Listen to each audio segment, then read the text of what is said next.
Chapter 1233. In the end, only Xianxia was left. Although he was only a logistics division commander, his authority in the rear was greater than that of any army. In addition, he was a servant of the Yang family manor and was one of Yang Qindong's most trusted people. He was the most suitable person to go. Go. Investigate the matter as thoroughly as possible. As long as you don't violate discipline, you can be more decisive. Tiger's Mane hesitated for a moment before agreeing to Xia's request. Tiger's Mane, don't worry. I know what to do. Xianxia nodded and left the new army headquarters. He returned to the logistics division and found a few deputies to arrange a task for him. Then he set off with a small team of 50 soldiers. Xiajing City. The bustling city was about to become chaotic. Facts proved that the army could not do without a leader. Without the unified management of the army commander, the other 3 division commanders found it difficult to control the situation no matter how hard they tried. Not to mention the 3 division commanders were also angry. In their view, the investigation team was clearly looking for trouble. With such a mentality, it would be strange if they could do a good job.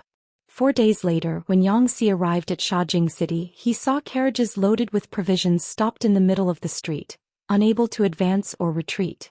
With so many provisions placed there, if there was chaos, it would be a big problem. Xiaxia's eyes flashed with anger.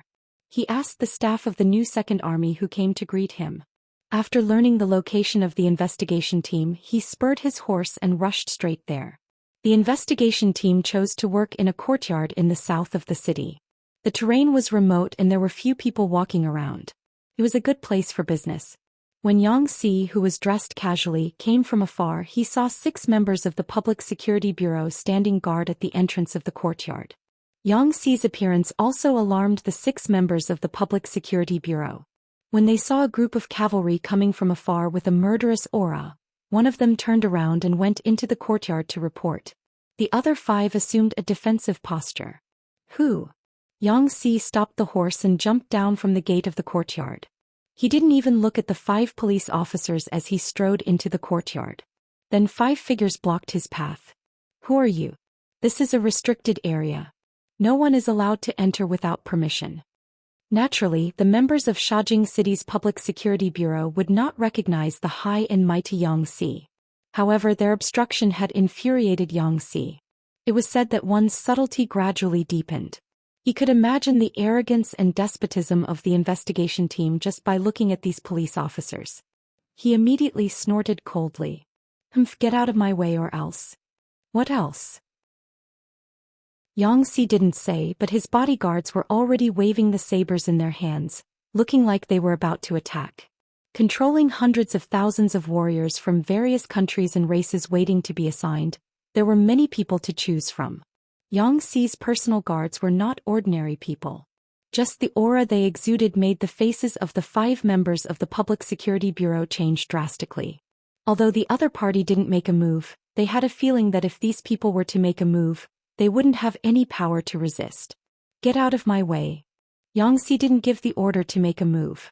After all, they were Xiaxia's people. After saying this, Xianxia strode into the courtyard. He pushed with both hands and the door opened. What he saw was Chong Wu and 20 members of the Public Security Bureau blocking his way. When he heard that someone was about to break into the courtyard, Chong Wu immediately volunteered to step forward. He was nervous and excited at the same time. He was nervous about who the intruder was and whether or not he would really go crazy and attack them.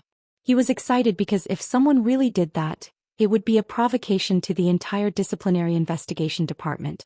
In that case, they could take the opportunity to reorganize and no one would be able to say anything. With this thought in mind, Chong Wu asked preemptively when he saw the door being pushed open and a man in a long robe walked out. Who are you? How dare you break into the disciplinary investigation department's restricted area? Put down your weapons and surrender immediately, and you may receive lenient treatment when you are sentenced. His loud shout was quite imposing and achieved Sir's intention of seizing people. If it was a coward, they might have been scared silly by this shout. What kind of person was Xianxia? He only had one master and that was Yang Qindong. The people he usually associated with were at the level of military advisors. Why would he care about a small fry like Chong Wu? He glanced at Chong Wu casually and asked, "You're the leader of the disciplinary investigation department?" "I'm not. Chang Wu answered instinctively, but he seemed to remember something and explained, When he heard that the other party was not the leader of the disciplinary investigation department, Xianxia immediately lost interest in the conversation and waved his hand.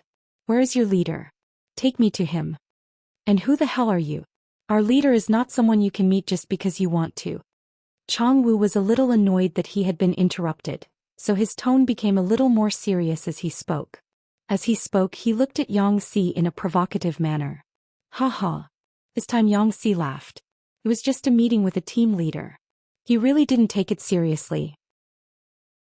As long as he was willing, he could even meet the head of the disciplinary investigation department, let alone the leader. His laugh was because he was amused by Chang Wu's words.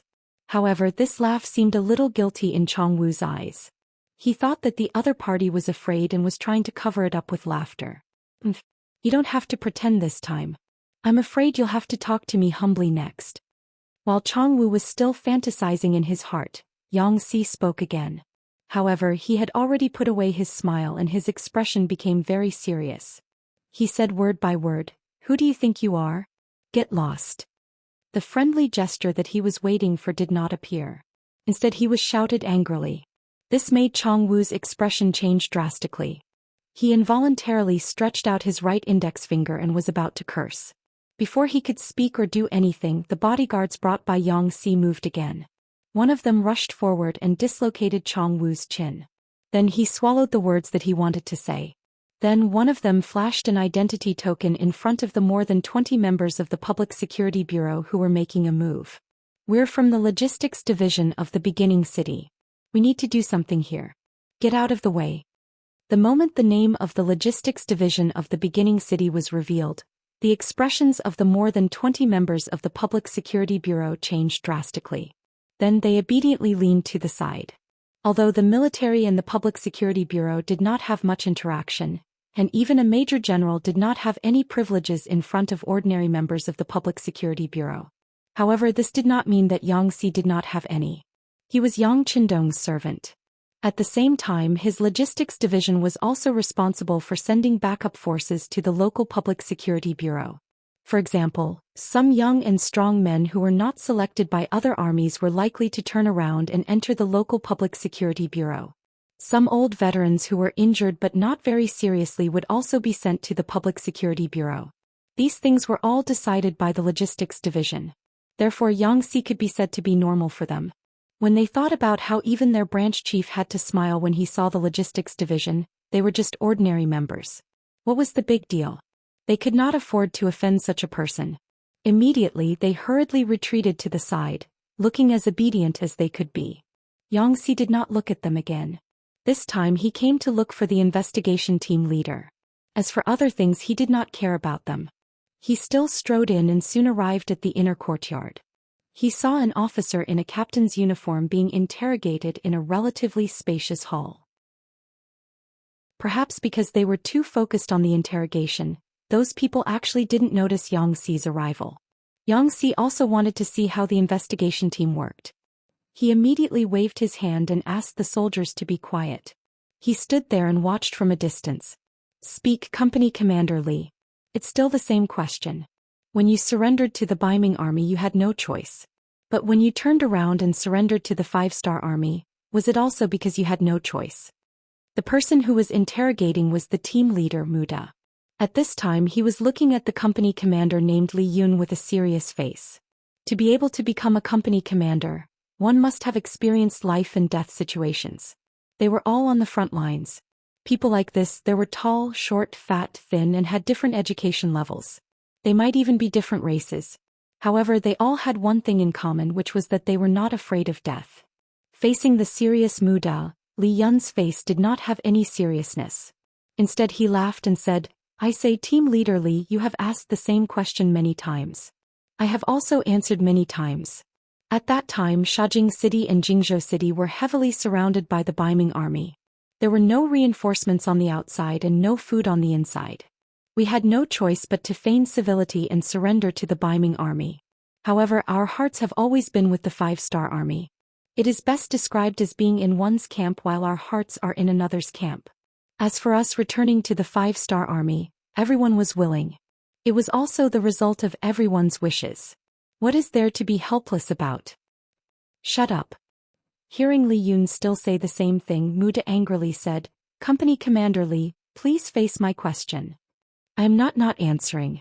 Li Yun's expression became more serious as expected. However, the words he said made Muda and the others quite angry. But what I said is the truth.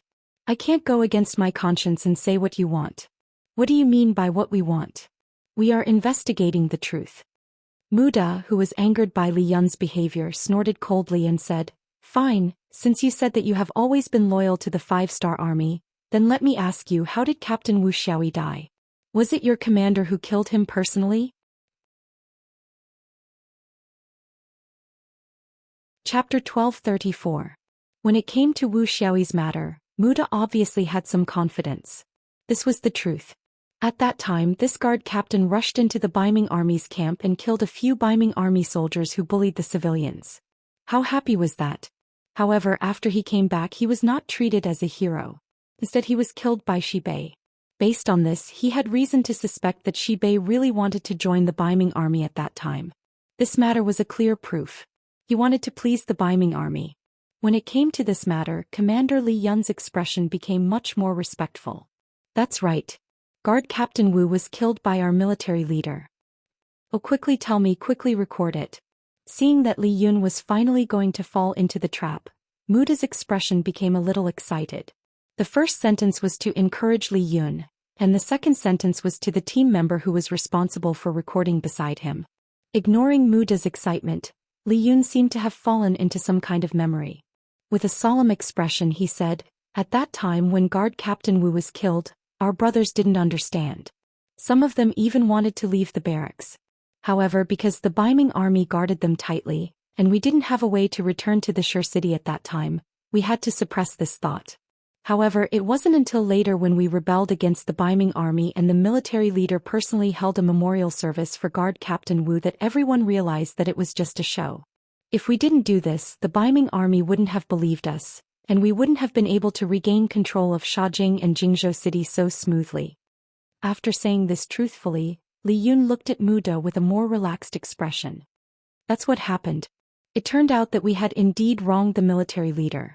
For this matter, many regimental and battalion-level officers took the initiative to apologize to the military leader. I also wanted to go, but because my rank was too low, I didn't go. Hearing that Li Yun wanted to apologize to Shibei for this matter, Muda was completely angry. Oh, it's not like this. The so-called memorial service is just an act of mending the pen after the sheep are lost. You were all deceived by him. They only did this because they had no other choice. She is a complete opportunist. No. Li Yun got angry when he heard someone slandering his commander.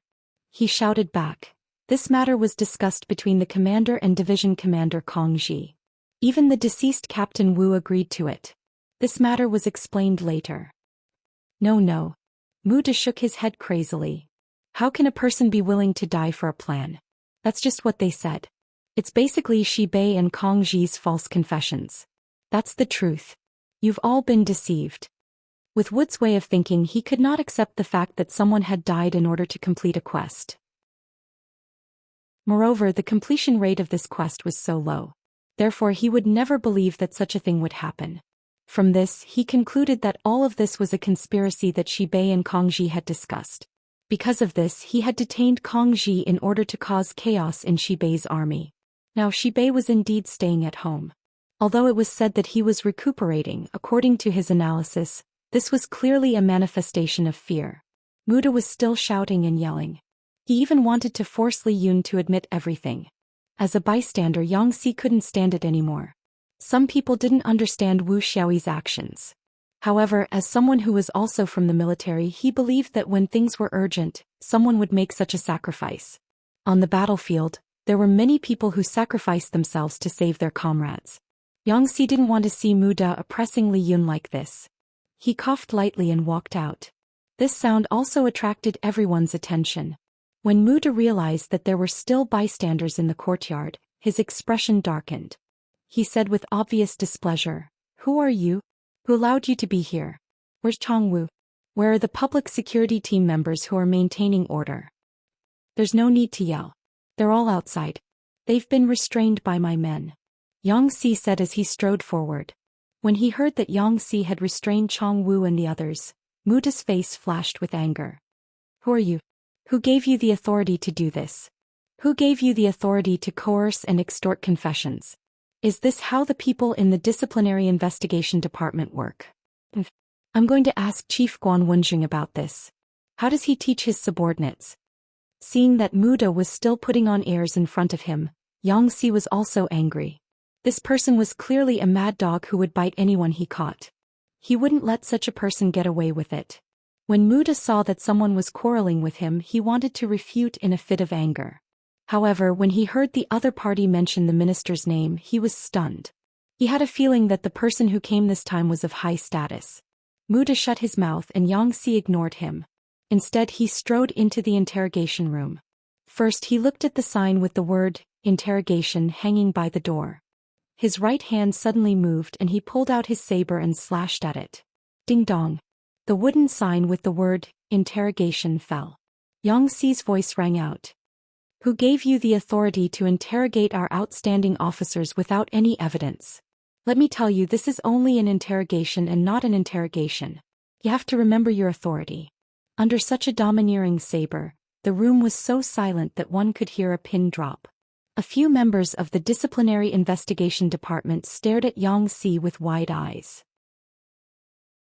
Obviously, they didn't expect someone to be so bold as to smash the sign in their office. Just when the room was completely silent, the company commander named Li Yun stood up and saluted. He asked tentatively, You are Division Commander Yang?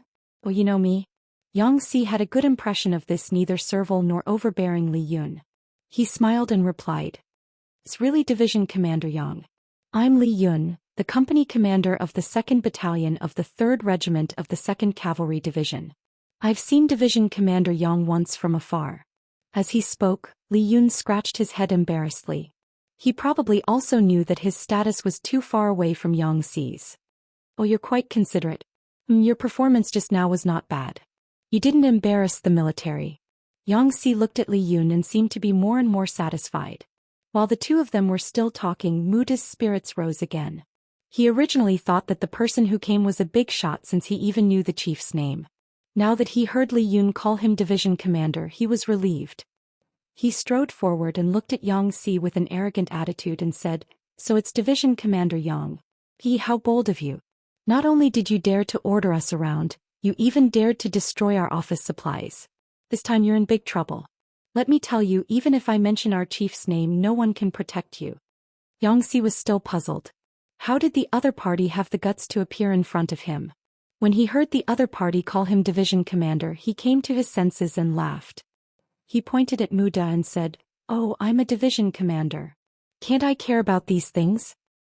You can't even protect yourself. What can you care about? Muda looked at Xianxia with disdain.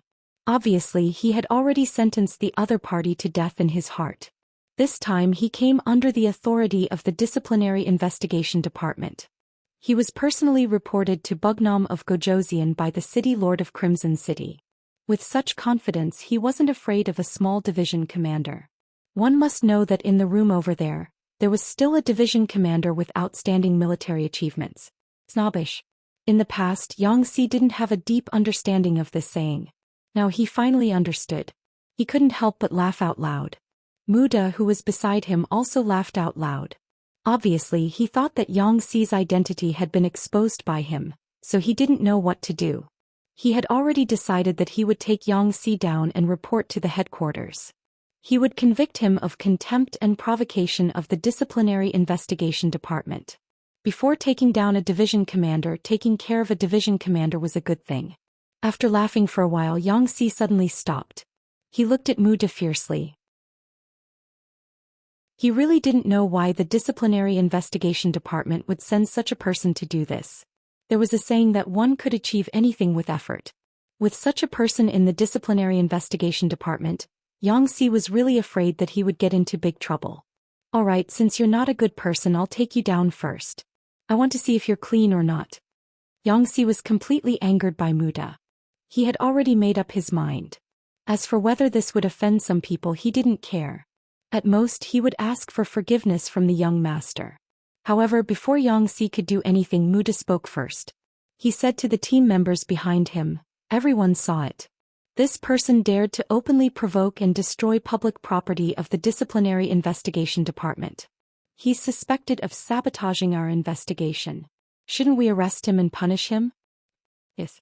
The members of the investigation team naturally followed Muda's lead. After all, Xianxia's actions just now were indeed a provocative act. Good. After receiving the support of his companions, Muda shouted, then what are you waiting for? Hurry up and arrest him. Muda actually wanted to arrest him. Xianxia was really stunned by this order. He didn't know what gave the other party the confidence to arrest a divisional cadre without any evidence. Could this be the prestige of the headquarters? Originally, he couldn't find a good reason. Now that Muda wanted to arrest him, it didn't matter if he took action. Even if the young master found out about this, he wasn't afraid anymore. So at this moment, instead of being angry, he laughed. He casually waved his hand and gestured to the soldiers behind him to arrest Muda. Chapter 1235. These bodyguards might not be able to outtalk the people from the investigation team, but if they were to fight, who would be their match? At that moment, the bodyguards swarmed forward, and the 5 members of the investigation team, including Mold, were crudely pressed to the ground. What are you doing? Are you trying to rebel? Muda was furious when he saw that his division commander had actually made the first move. It's not up to you to decide whether we're rebelling or not. I see that you don't have any other abilities, but you're quite good at making accusations. Men, lock them up and interrogate them properly. I want to see how clean they are. Xianxia was also furious. This time he wanted to investigate them properly. Since he had already made a move, he wanted to see things through to the end. He had a feeling that there must be something behind Muda, who was easily bullied and feared the strong. Xianxia immediately took action and captured him. However, after considering some factors, he did not release Division Commander Kong Ji. Even Company Commander Li Yun was asked to stay in the courtyard and not go out. He wanted to keep the news a secret to avoid alerting the enemy. After leaving behind 30 bodyguards to interrogate Muda and the others, Xianxia left the courtyard and brought the remaining 20 bodyguards to the Second Army's headquarters. The Second Army's headquarters was no longer as lively as it used to be. Even if some of the officers were still working, it was obvious that they were not in a good mood. They all looked absent-minded. It made sense. They were busy at the front, but someone was stabbing them in the back. If it were anyone else, they would not be in the mood to work. When Xianxia appeared in the Second Army's headquarters, many people looked at him with hope. Some even wanted to report some of the investigation team's misdeeds. However, when they saw that Xianxia was very anxious and only asked where the commander was, they could only suppress the anger in their hearts and did not stop him. In the backyard of the headquarters, Xianxia saw Muda be lying on the bed and resting. She had not seen him for a while and he seemed to have aged quite a bit. His originally black hair had also gained a bit of white. As soon as Xianxia entered the room and saw who it was, he hurriedly got up. Xianxia hurriedly strode over and reached out to stop him. Commander Shi, there's no need to be so polite.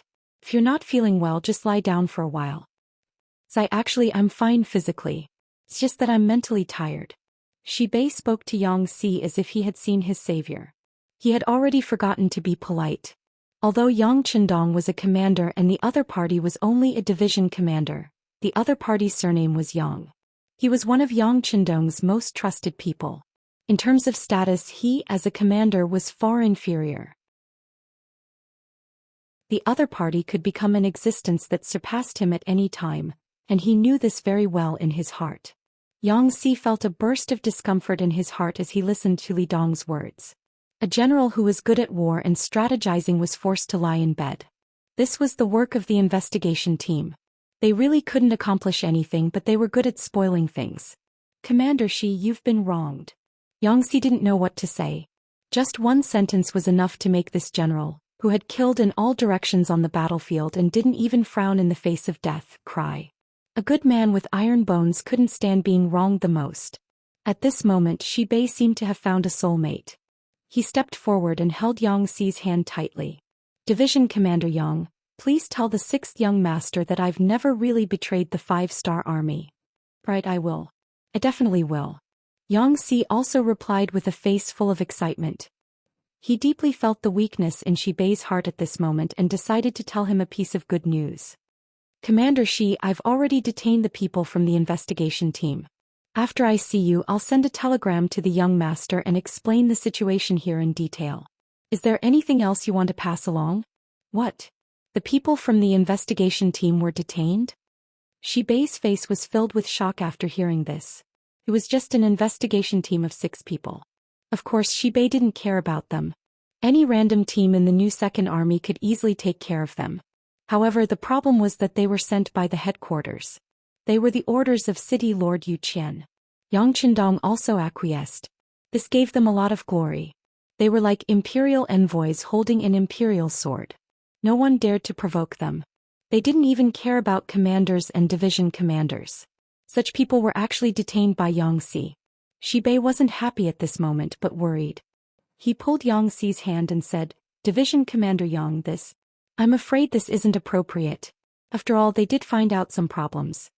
The problem Shi Bei was talking about was Tan Ying, the deputy commander of the 2nd Regiment of the new 2nd Army's 1st Cavalry Division. This person was the first person the investigation team called to talk to. The facts proved that they weren't shooting at random. This person was actually Bai Ming's man. To be specific, he really surrendered when the new 2nd Army pretended to surrender to Bai Ming. He became Bai Ming's spy in the new 2nd Army. It was because the Disciplinary Investigation Department obtained this information that they sent the investigation team. They also obtained City Lord Zhou Xian's consent and Yang Qindong's acquiescence.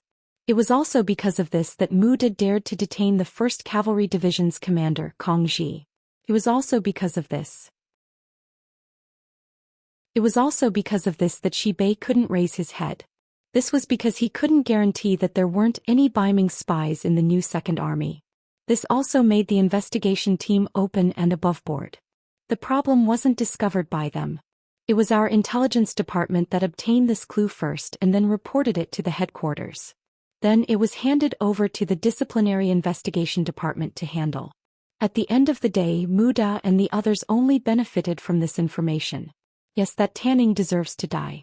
He actually ate our 5-star army's food and worked for Bai Ming. However, this doesn't mean that the other officers are the same. We can't spoil the whole pot of soup because of a piece of rat *t.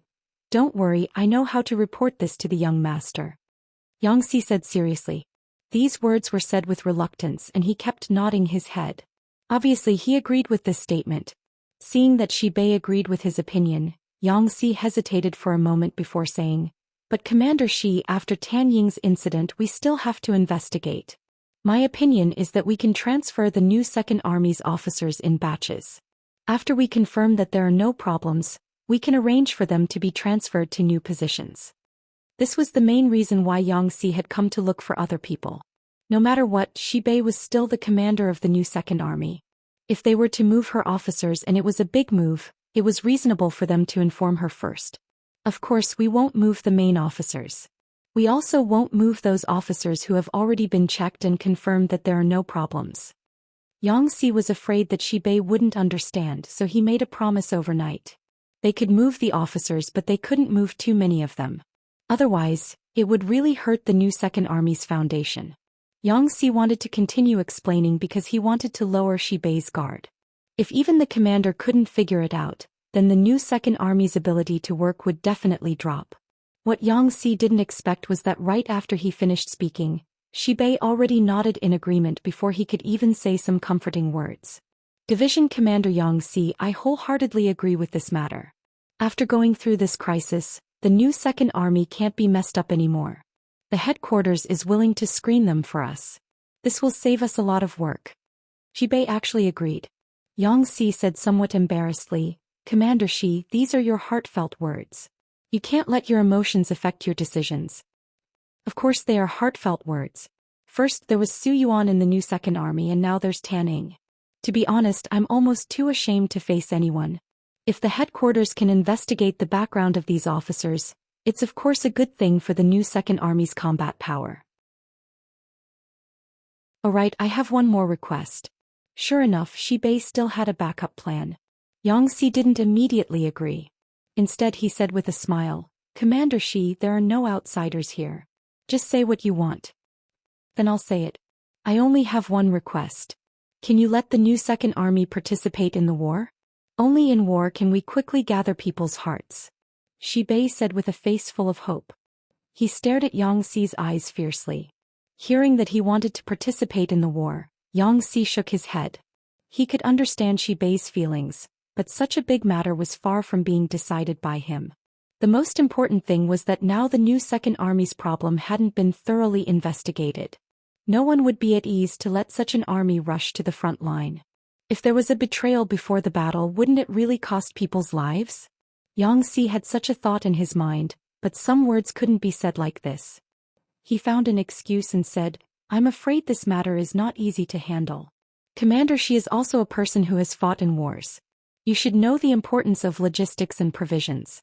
Right now, Shajing and Jingzhou are the main transit points for logistical supplies. Your new Second Army is very familiar with the situation here.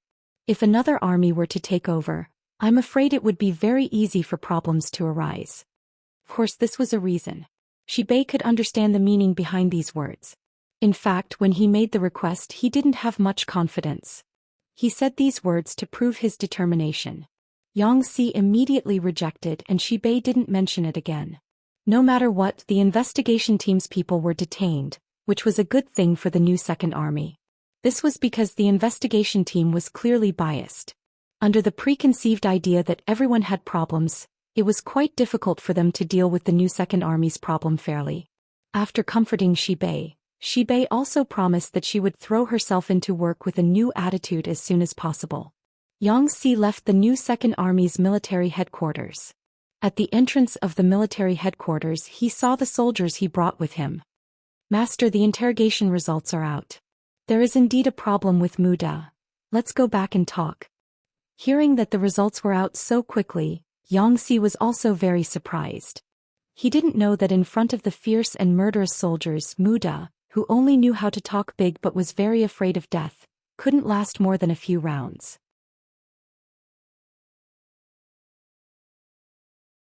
Chapter 1236.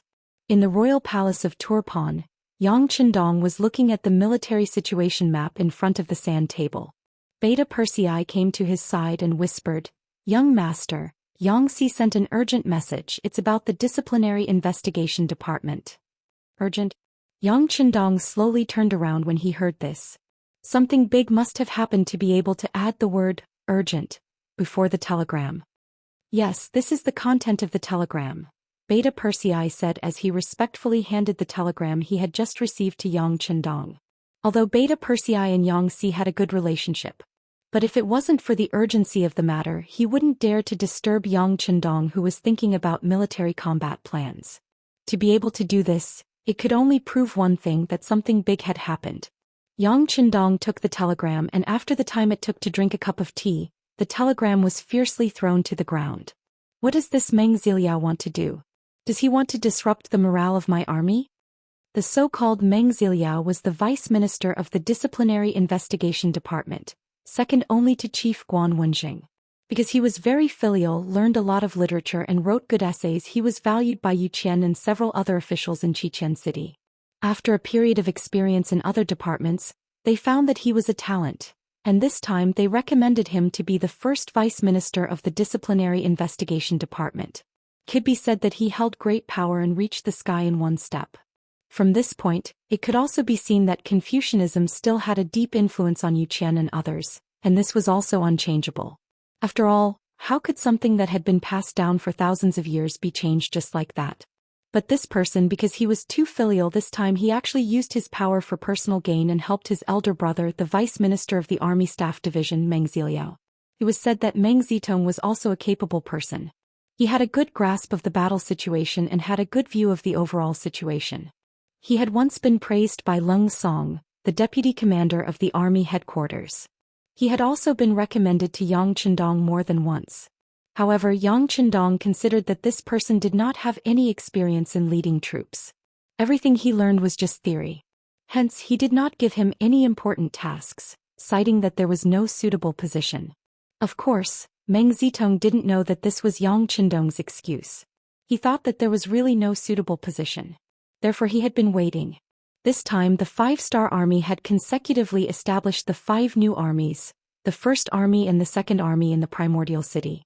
All of a sudden there were 3 vacancies for commanders, so he had no choice but to consider it.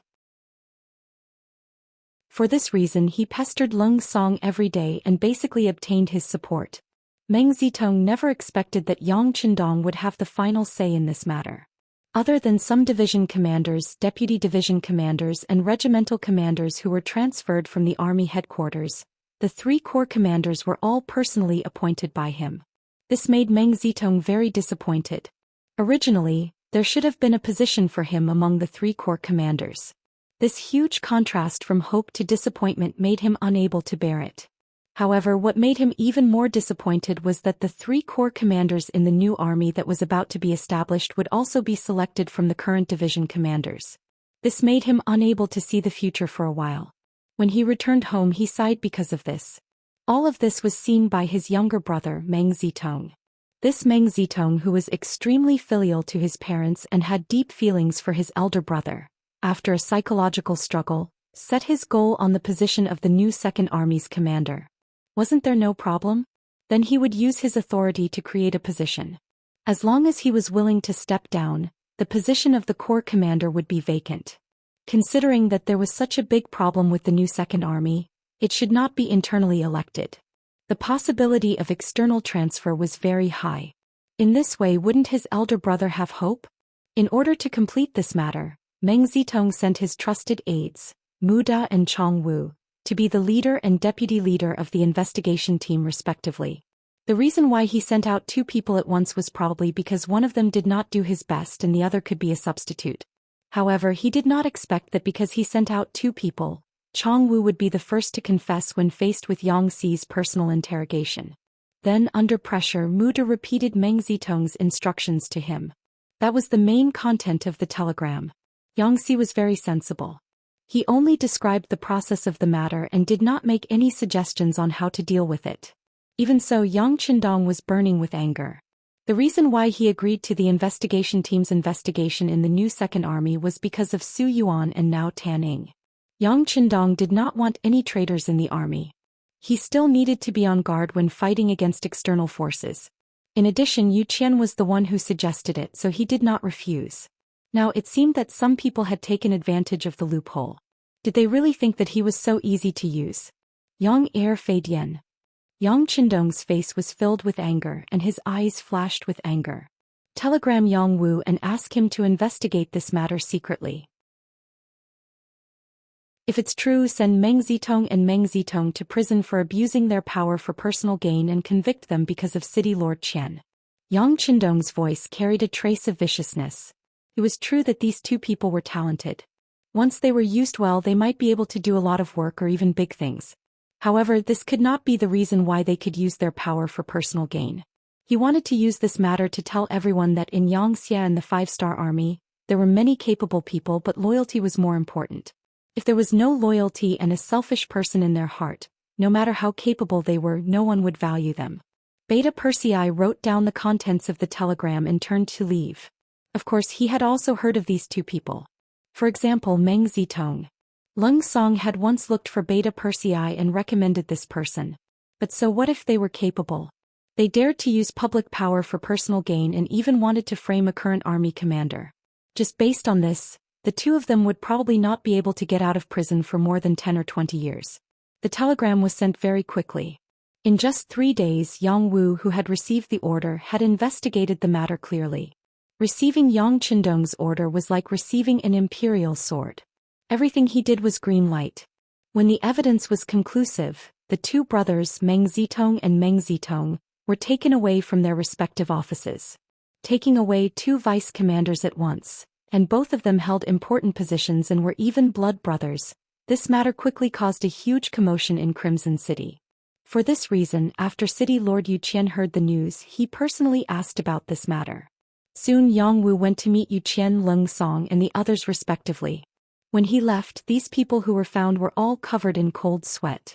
They had actually used their power for personal gain to this extent. They actually wanted to frame a military commander in public, and a military commander who had performed meritorious deeds. Whether it was Yu Qian, Leng Song or the others, they were all covered in cold sweat. These two people were recommended by them. More importantly, from the beginning of the investigation until the arrest of this matter, no one had informed them. What did this prove? Yang Qindong was already very dissatisfied with this matter. This was what made them feel afraid. Immediately, Yu Qian and the others quickly wrote a letter of apology and sent it to Yang Qindong in the form of a telegram. In this regard, Yang Qindong did not reply and acted as if this matter had never happened. The reason why he did this was because Yang Wu had called and said that this matter was completely the fault of the Meng brothers. City Lord Yu Qian and the others had no idea at all. In the end, they were just being used by others. Since that was the case, why would Yang Qindong reply? Not replying was also a kind of attitude. Think about it yourselves. The matter was handled so badly, the most important thing to consider was how to correct it in the future. When this matter was revealed, those who knew the inside story were in an uproar, especially those who were arrogant because of their talents. They even tucked their tails between their legs. Who said that you had to be valued by others just because you were talented? Once you did something wrong, the building would collapse in an instant. This rang the alarm bell for many people, and it also made the atmosphere between the various departments in Crimson City correct. Things like private power being used in public were naturally reduced by a lot. The strategy of making a show of the mountain to scare the tiger was very effective. Since there was a problem with Muda's investigation team, as the chief, Guan Wenjing, quickly sent a new investigation team. This time there were more than 30 members in the investigation team. They did things according to the principles of openness and fairness. Soon the new Second Army was on the right track after changing a batch of officers. After the investigation team concluded that there was no problem, Kongji was acquitted and restored to his position. There was also the company commander Li Yun. Just like his name, his luck was good. He was actually chosen by Yang Si and transferred to the logistics division as an advisor. It could be imagined that after a period of experience, it was likely that he would be able to amaze the world with a single brilliant feat when he was sent out. The new Second Army resumed its normal order. More and more troops, civilians and provisions were transported from here to Ili. The war was about to begin. All Mountain Pass. After the 1st Cavalry Division led by Dai Kuo left Turpan City, they rushed towards their destination. Not long after he set off, 30,000 cavalrymen also came out of Ili City. They were Tushi's troops who were responsible for watching the 1st Cavalry Division under the order of King Harden Barter. Tushi was a general of the younger generation of Turpan. Because he was chosen by King Harden Barter, he was promoted from an ordinary commander who led thousands of troops to a general who led 30,000 cavalrymen. For a moment he was full of pride and confidence for the future. As soon as he sent out a division, the other side sent out 3 times the number of troops to follow closely behind. When the news was reported to Yang Qindong, his eyes showed an expression of as expected. Yang Qindong had considered 3 solutions for the main force of the 1st Cavalry Division being surrounded at the Ala Mountain Pass. First, use the 1st Cavalry Division as a bait to attract more enemies, and finally have a decisive battle in the middle. Second, let the 1st Cavalry Division break out of the encirclement. Presumably, with their strength and preparation for times the number of enemies really couldn't do anything to them. Then they would look for an opportunity to fight again. Third, no matter what, gather a large number of troops and continue to attack. Besieging Wei to save Zhao would naturally solve the problem of the 1st Cavalry Division being surrounded.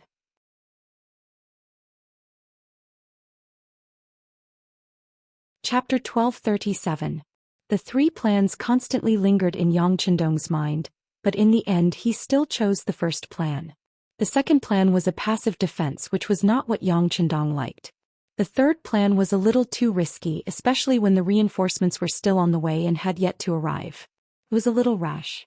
Only the second plan required a certain amount of time to prepare. He could take the opportunity to wait for more reinforcements to appear and fight a big battle.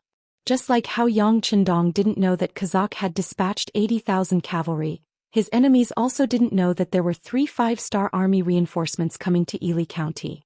Send a signal to Commander Dai Kuo. Tell him to slow down and delay for some time. At the same time, order the reconnaissance group and the light cavalry to set off. I want to see how many troops they will send. Yang Qindong slammed his right fist on the sand table and said in a firm tone. After the order was issued, Ding Shan led the reconnaissance group and Ma Xiangshan led the light cavalry, a total of 10,000 cavalry to Lufan City. As soon as the news came out, General Aleifu of the Yarqiang tribe also led 30,000 cavalry to follow. It was the same as the 1st Cavalry Division that followed Daiqu before. 3 times the number of troops surrounded them. Interesting. Looking at the 3 times the number of troops, Yang Qindong smiled and looked at Beta Persei and said, Suhi's new army should have rested enough. Send them out, I want to see if they can send 100,000 troops. After the order was issued, the new army under the leadership of Commander Suhi went out.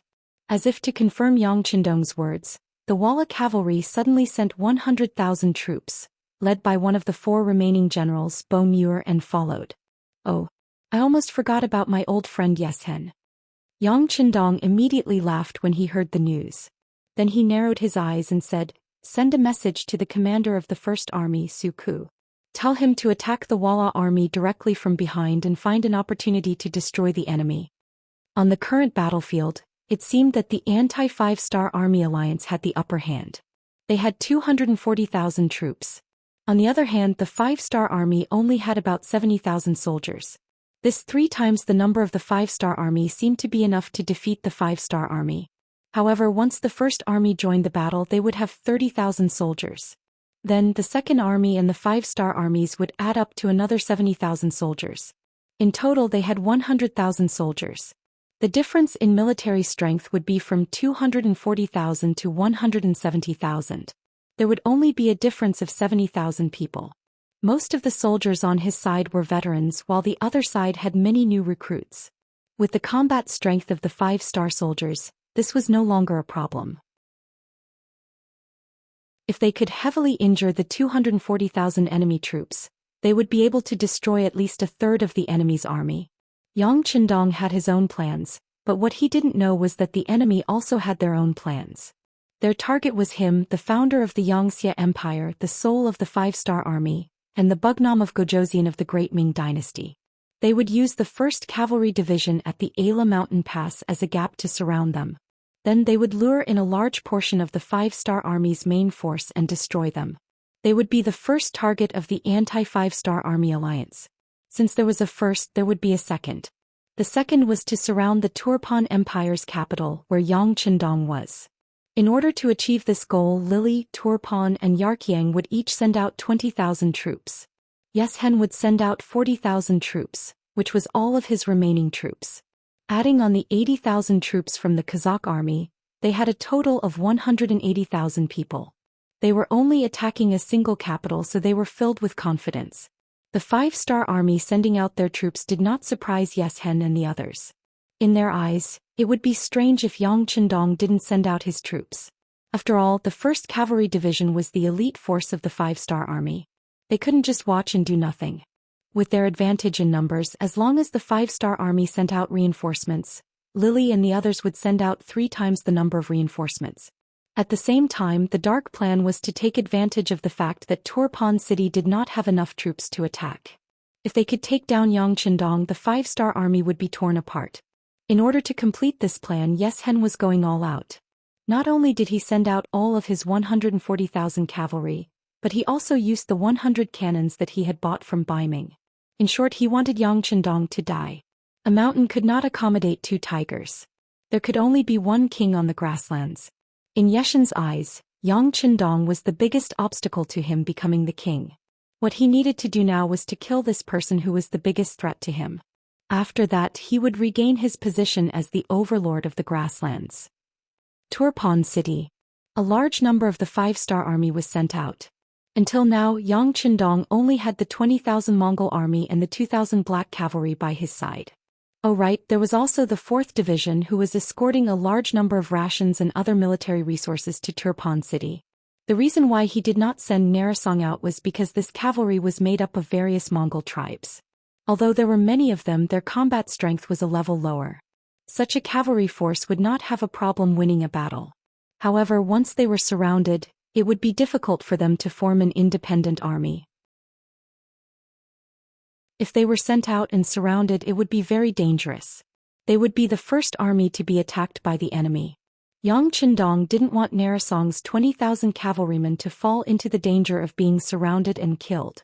Moreover, they hadn't occupied Lufan City for a long time, so the city still needed to be stabilized.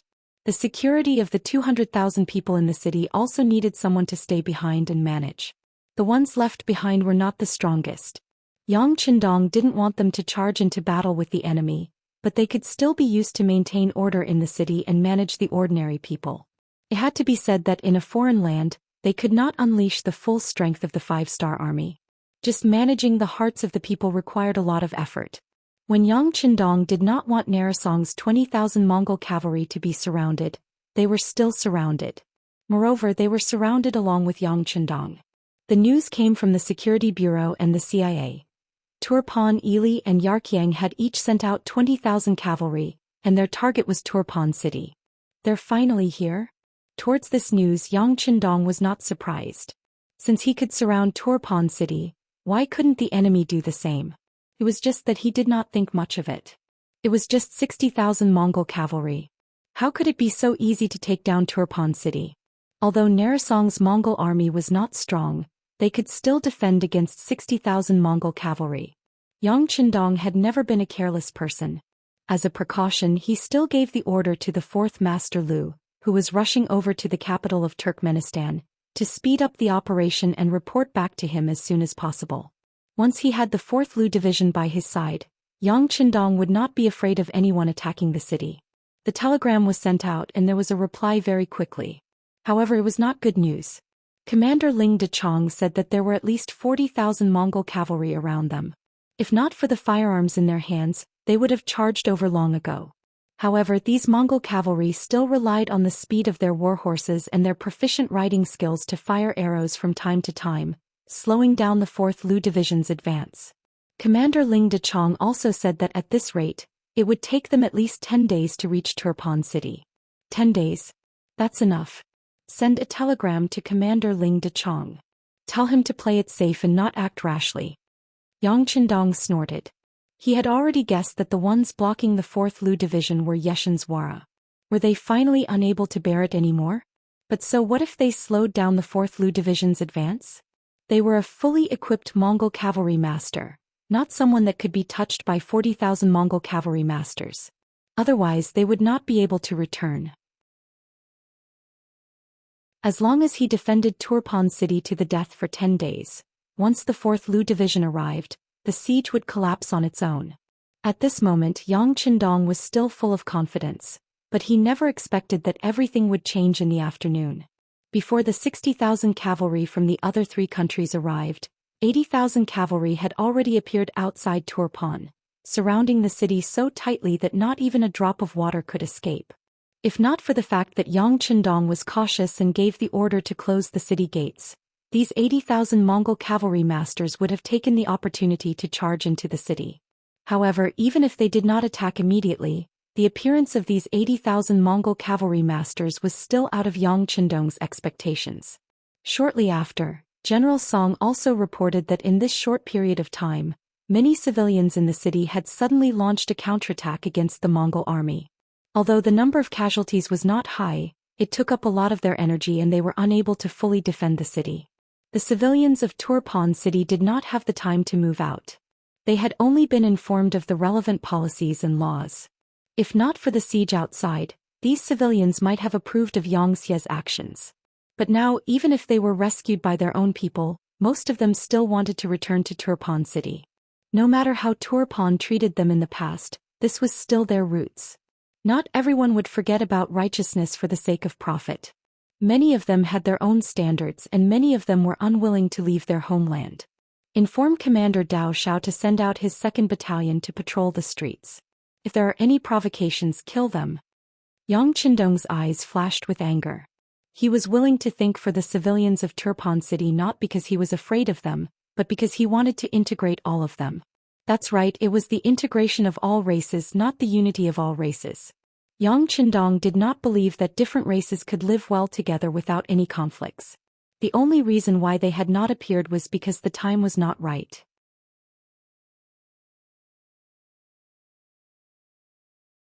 Chapter 1238. In order to prevent future troubles and to create a harmonious environment for future generations, Yang Chendong wanted there to be only one nation and one nation in this world. When everyone was a part of it, they would forget their previous identities.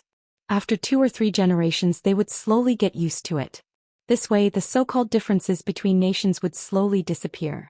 Of course, in order to achieve this, there must be a prerequisite. The farmers must have their own land, the merchants must have their own products, and the workers must have their own strength. All in all, everyone would have food to eat, everyone would have work to do, and everyone would be able to live a better life through their own efforts. Yang Chendong wanted to use his own efforts to let the citizens live a better life. Even if it was a foreign race, he would not be too prejudiced. The prerequisite was that the Han people's rights would not be harmed, and they would not be treated unfairly. In fact, they would even be treated better than others. He believed that if this continued, there would be a day when the world would belong to the Han people. However, this did not mean that he was afraid of these foreign people, especially those who opposed him. If they went overboard, he would not mind killing one as an example to others. Just like now, it was a special period. With the sudden appearance of external enemies, he would not allow any internal problems to occur. After Dao Xiao received the order, he excitedly led 1,000 black cavalry soldiers out of the palace. When they arrived on the streets, their murderous aura frightened many people. Some people who originally wanted to take advantage of the situation could not help but reveal shocked expressions. They were already considering whether it was appropriate to make a move now. However, there were always some people who did not believe in heresy. Some of them were staunch nationalists who only wanted to be Turkmen. Even if they had to die, they would die here. There were also some people who had opportunistic thoughts. They had seen how the 5-star army treated the citizens. Not only did they not oppress them, they even helped the citizens. This was something that they had never seen before. Because of this, these people did not believe that the previously benevolent 5-star army would suddenly turn hostile. When these two types of people gathered together, they decisively made their move when they saw the black cavalry passing through the streets in an orderly manner to restore order and security in the city. They rushed towards the black cavalry with sticks and some iron weapons. They were challenging the dignity of the 5-star army and challenging Yang Chendong's bottom line. Stop. Anyone who comes within 10 meters will be killed. The awe-inspiring Blade Howl did not immediately give the order to kill. Instead, he gave the enemy a chance to retreat. However, such kindness was seen as weakness by some people. Some of the red-eyed people ignored Dao Xiao's warning and continued to charge forward. There were even some people shooting arrows in the dark. Obviously, they wanted to muddy the waters and fish in troubled waters to reap the benefits. Arrows pierced through the air and landed in the midst of the black cavalry. Some of the arrows even hit the bodies of the Black Knight Dragon Guards, but they were all blocked by the black armor made of fine iron that had extremely strong defensive properties. There were still people charging forward and shooting arrows. At this moment, anger flashed across Dao Xiao's face. He spat out a word: kill. The black cavalry, who had long been enraged and could not wait any longer, immediately drew their bows and arrows and launched a counterattack at the targets in their eyes. A series of arrows were reflected and dozens of shouts came from the darkness. Those were the people who wanted to shoot arrows. Cries of agony rang out on the streets. Over 60 bandits with various weapons had been shot by arrows, and there were still some who had not died. At this moment, loud cries of pain came from their mouths. The black cavalry retaliated. The moment they attacked, it was like a thunderbolt. They did not have the slightest intention of holding back. This scene frightened many people. Human nature was often like this. The more you retreated, the more they would think that you were weak and easy to bully. They would then become even more vicious and act like an evil person.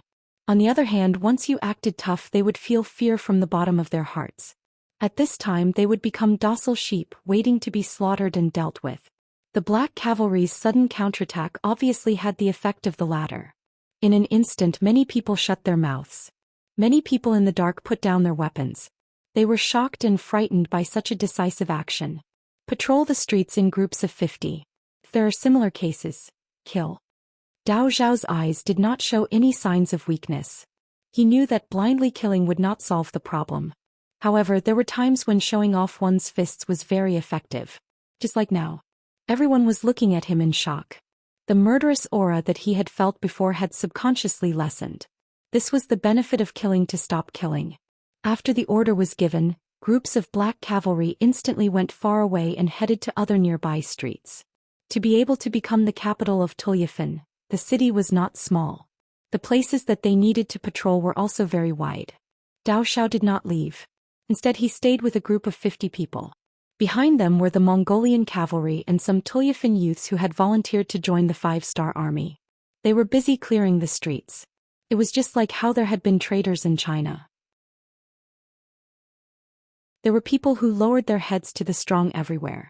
Although these people did not have any backbone, wasn't this what Yang Chendong needed? The appearance of the second group of black cavalry instantly suppressed the chaos in Cultivation's capital. Occasionally there were some who managed to escape. However, at this moment they could only hide in dark corners and did not dare to do anything.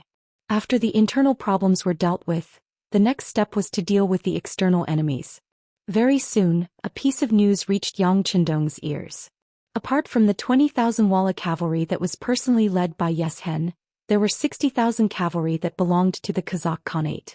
Of course, Yang Chendong was not unfamiliar with the Kazakh Khanate. After all, this was the next place that he wanted to conquer. From the information that the intelligence department had sent over, the Kazakh Khanate was currently at war and had not been completely unified. Now it seemed that the intelligence was lagging behind. Speaking of which, this could not be blamed on the intelligence department. Yang Chendong's speed in conquering the Kazakh Khanate had greatly exceeded the expectations of many people. It was the same for the intelligence department. They had only been established for less than 10 years and did not have a strong foundation. Furthermore, the Kazakh Khanate was simply too far away from Xia's sphere of influence. No one had thought that they would meet in such a short period of time and even go to war. Naturally, the intelligence department there was limited, so it was normal that they did not send back any timely information. Looks like this Xian is becoming more and more mature. Yang Chendong's reaction was so fast that he instantly thought of a lot of things, including the fact that the 1st Cavalry Division was surrounded by a large number of troops. It must have been planned a long time ago. One part of the plan was to kill him.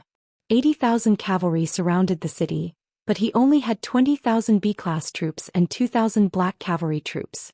But in the end the number was still too small. Now he had to face 80,000 cavalry, and then there would be the support of 60,000 cavalry from the other 3 countries. The situation was very bad no matter how he looked at it. Young master, immediately send a report to the new army and ask Commander Su He to lead the troops back. Beta Persei also felt an unprecedented tension and could not help but give an idea. No. Yang Chendong shook his head. He also thought of this method just now, but then he rejected it. Since he could think of it, how could the enemy not think of it? They had also sent out 100,000 Walla soldiers, but they were right behind the new 3rd Army. If they were to turn back at this time, a bloody battle would be inevitable. Although the new army's strength was not bad, the 100,000 Walla army were also elite cavalry. With 3 times the number difference, it would not be easy to deal with them. If they were not careful, they would be surrounded and eaten. Seeing that Yang Chendong rejected the suggestion, Beta Persei said anxiously, "Then send a signal to the commander of the 4th Division and ask him to speed up the march and come back as reinforcements." But Yang Chendong rejected again. The 4th Division had the heavy responsibility of escorting the provisions. There were a total of 1,000 carriages of military supplies, all of which were needed by the 5-star army when they ventured deep into the inner regions in the future. There was no room for any mishaps. Otherwise the soldiers would have no food and no pay. How could such an army display their fighting strength? This would not do, that would not do. For a moment Beta Persei was anxious. His mission was to protect Yang Chendong's safety. He did not dare to imagine what would happen if something happened to the young master. He was afraid that even if he did not blame himself, the other brothers would take his life. Seeing that things were not going well, he could only take a step back and say, "Young master, then we will give up on the capital of Turpan.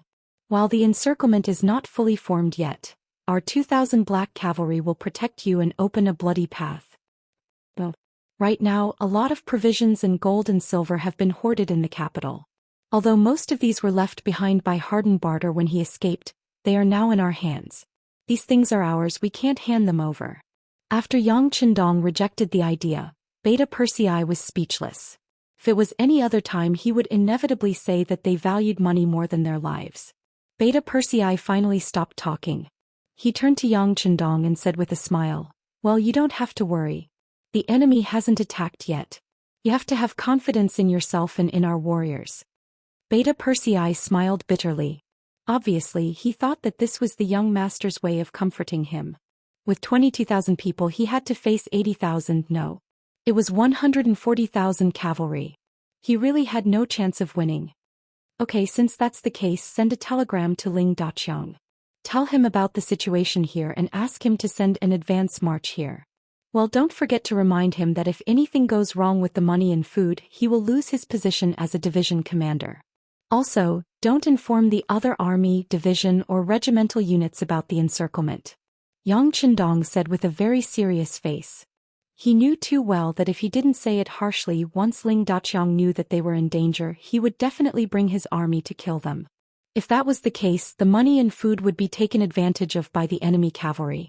This was something that Yang Chendong absolutely didn't want to see. Seeing that Yang Chendong had agreed, Beta Persei's face lit up with joy. After agreeing, he ran straight to the dispatch room.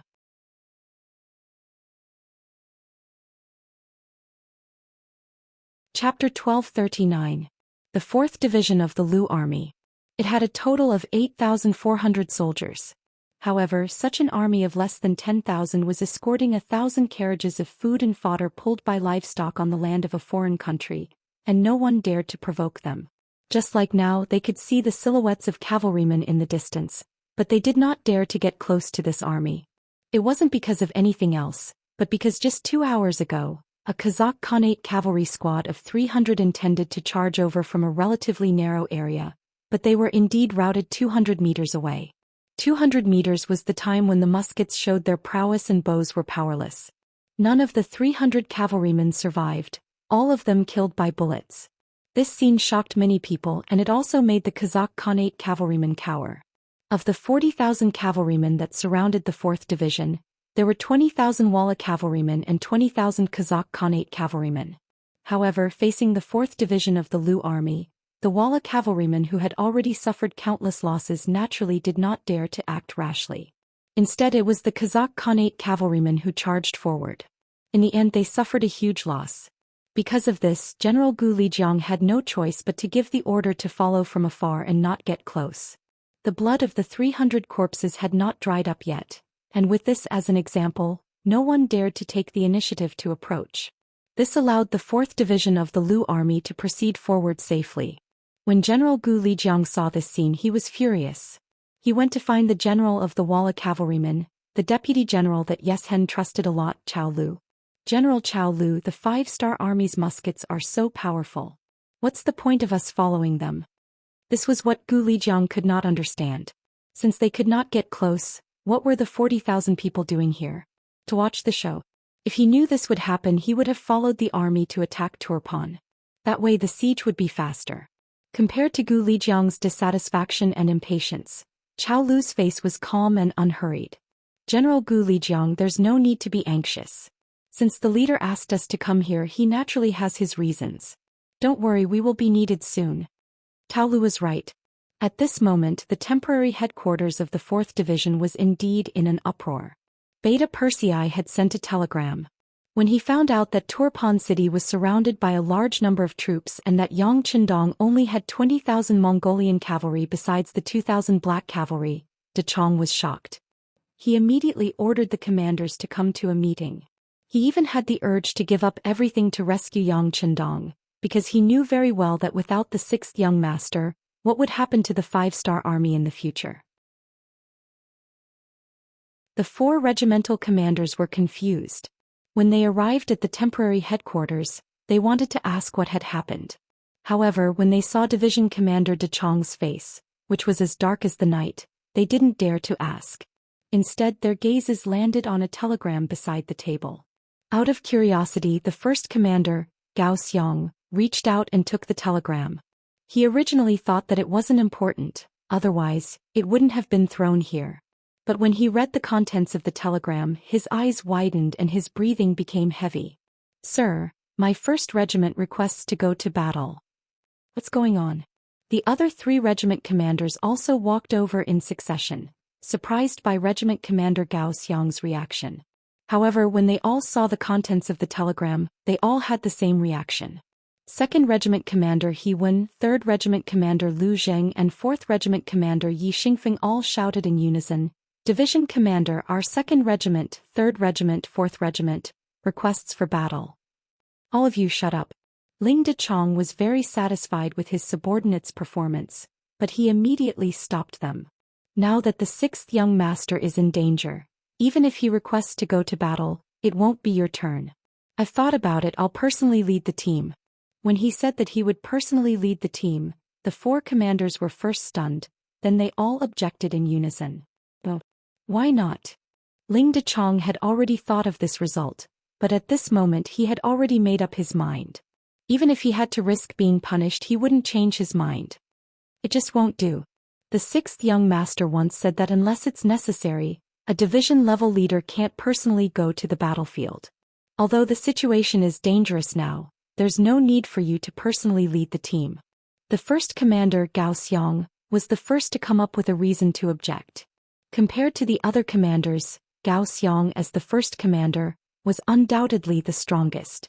He was also someone who had been recognized by Yang Chendong, just like the other commanders who could only address Yang Chendong as Bugnam of Gojoseon, but he could already be called the 6th young master. This change in address represented a difference in status. Yes, now is not the time for the survival of the 4th Division Lu, so you can't personally lead the troops. The other 3 commanders also expressed their opinions. On one hand, everyone was indeed concerned about Ling Dechong's safety, but the most important thing was that they wanted to snatch this job. Once he was going to lead the team, they naturally wouldn't have a chance. Ling Dechong was naturally aware of the thoughts of the 4 commanders under him. However, he didn't point it out. Instead he said, I've made up my mind, so you don't have to persuade me anymore. Of course, I still need an assistant. Which of the 4 of you is willing to go with me? Ling Dechong had his own ideas. In the telegram, Yang Chendong said that he couldn't lose the provisions. Otherwise, he wouldn't be able to be a division commander anymore. However, he didn't say that he couldn't lead the troops to save people. He took advantage of this loophole and decided to personally lead the troops. This also represented his respect and protection for Yang Chendong. Originally, the 4 commanders wanted to continue persuading Ling Dechong to let go, but now, the moment he said that he still needed an assistant, the mentality of the 4 commanders immediately changed. Even if they couldn't be the main commander, it was still an extremely honorable thing to be the assistant commander. At that moment, the 4 commanders immediately started fighting for this position. They went back and forth talking about their own advantages and the opponent's disadvantages. It was very lively. Yang Chendong was in Turpan City, which had already been surrounded. It was extremely urgent, so Ling Dechong didn't want to listen to the commanders below continue fighting. He immediately shouted loudly, Enough, don't say any more. How about this, I'll pick the generals. 1st Commander, Gao Xiang. Here. When his name was called, Gao Xiang was full of energy. He was very happy, thinking that his division commander really thought the most highly of him. Gao Xiang's strength is outstanding and he does things with ease. He will replace this division commander and continue to escort the provisions to Turpan City. 2nd Regiment will cooperate with him. 3rd and 4th Regiments will follow me to Turpan City to resolve the situation. Ling Dechong was very clear that if these people continued to argue, there would never be a result. He might as well give the order himself. Gao Xiang, who had been called out, had a happy expression. When he heard that his strength was outstanding and he did things with ease, his face bloomed into a smile. However, the next words made him freeze on the spot as if he was struck by lightning. This shouldn't be like this, right? Didn't he already call out his name? 2nd Regiment Commander He Wen also had an ugly expression. He didn't think that he would be left behind. His expression was bitter.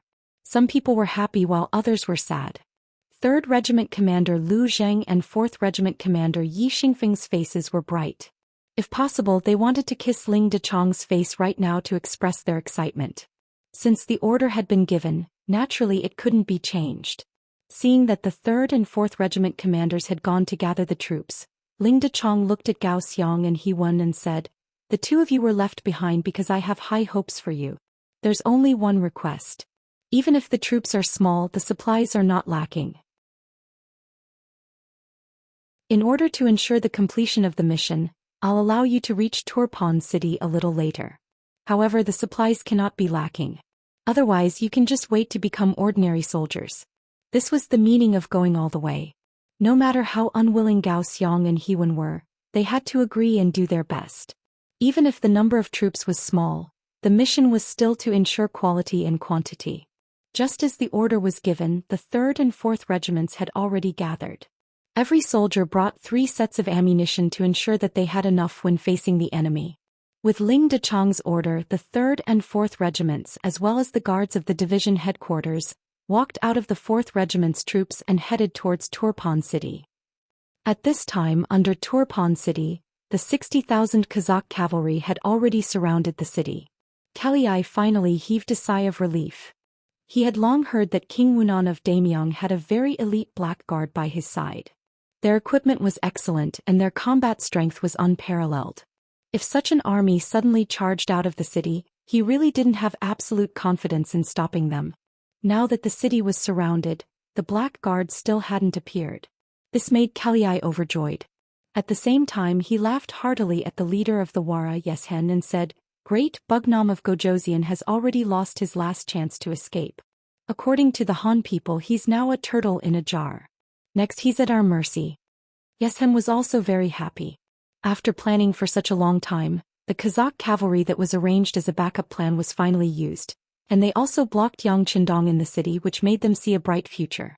Yeshen firmly believed that as long as Yang Qindong died, no one in the Great Ming army would be his opponent.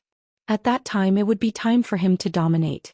Previously he could severely injure the Great Ming Emperor Zhu Xian. If Yang Qindong hadn't appeared, he could have even captured him alive. He believed that he could do the same in the future. The two of them were in a very good mood. At this moment they should be drinking horse milk and eating mutton. However, before they saw Yang Qindong's head, they suppressed their excitement and sat together to discuss what to do next.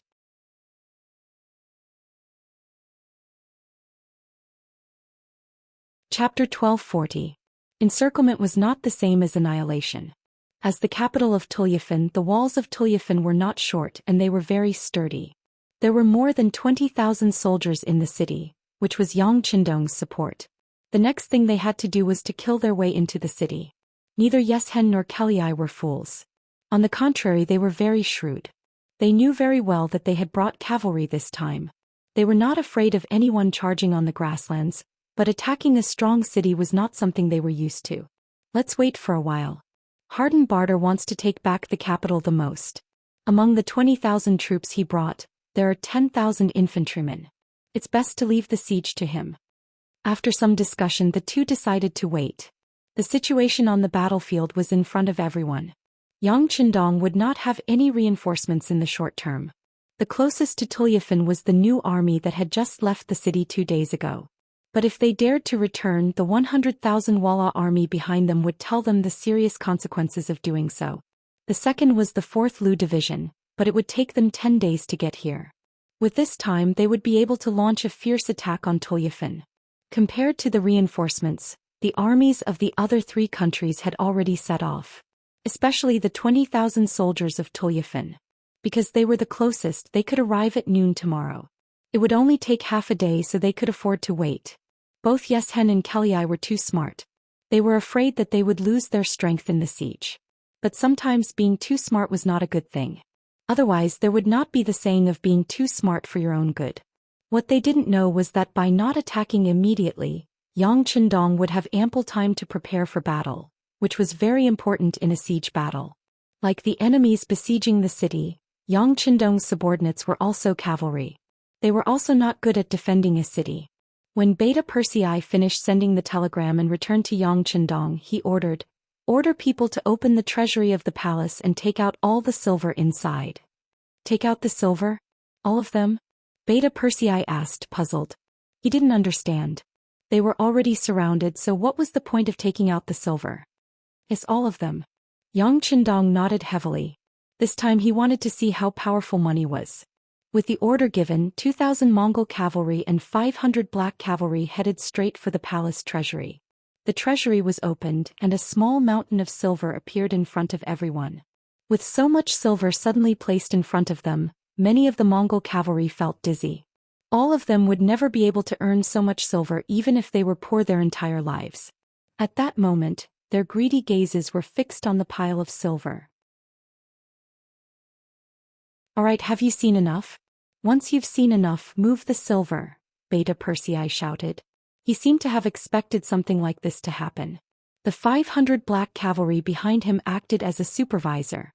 This shout instantly woke everyone up.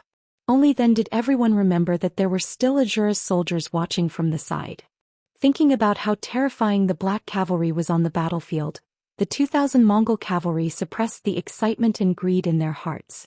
One by one, they orderly placed the stacks of silver into the bags and carried them out of the treasury. Beta Persei personally went to supervise the distribution of the silver. Ba Daojiang, the deputy commander of the Black Cavalry 1st Platoon, led 200 black cavalry soldiers. They held gongs and walked on the streets. As they walked, they beat the gongs and shouted, "The chance to get rich is here for those who have the strength to do so. The good news is here. Those who want to earn big money, gather at the square in front of the palace. The chance to get rich is here for those who..." These repeated shouts followed Ba Daojiang and the others as they walked down the streets. After an hour, almost everyone in the city knew about this. Everyone was curious. Immediately, many people walked out of their houses and headed towards the palace. In the largest square in front of the palace, 5,000 Mongol cavalry soldiers stood around with their swords out of their sheaths. Each of them had a solemn look on their faces, giving people a feeling that strangers should not get close to them. But no matter how strong the pressure was, it still could not stop everyone from approaching the square. It was not for any other reason but because at this time, the square was piled up with all kinds of silver. When Beta Persei was moving the silver, he roughly calculated that there was about 2 million silver in cash. From this, it seemed that King Hardenbarter left in a hurry this time. He had no choice but to leave behind so many treasures.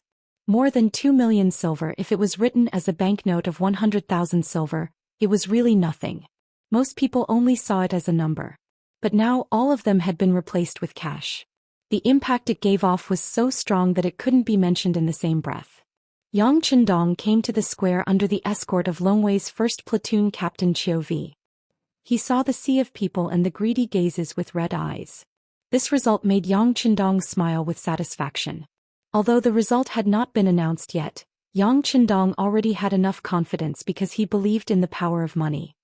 "Everyone quiet down." Yang Qindong's chi sank into his dantian.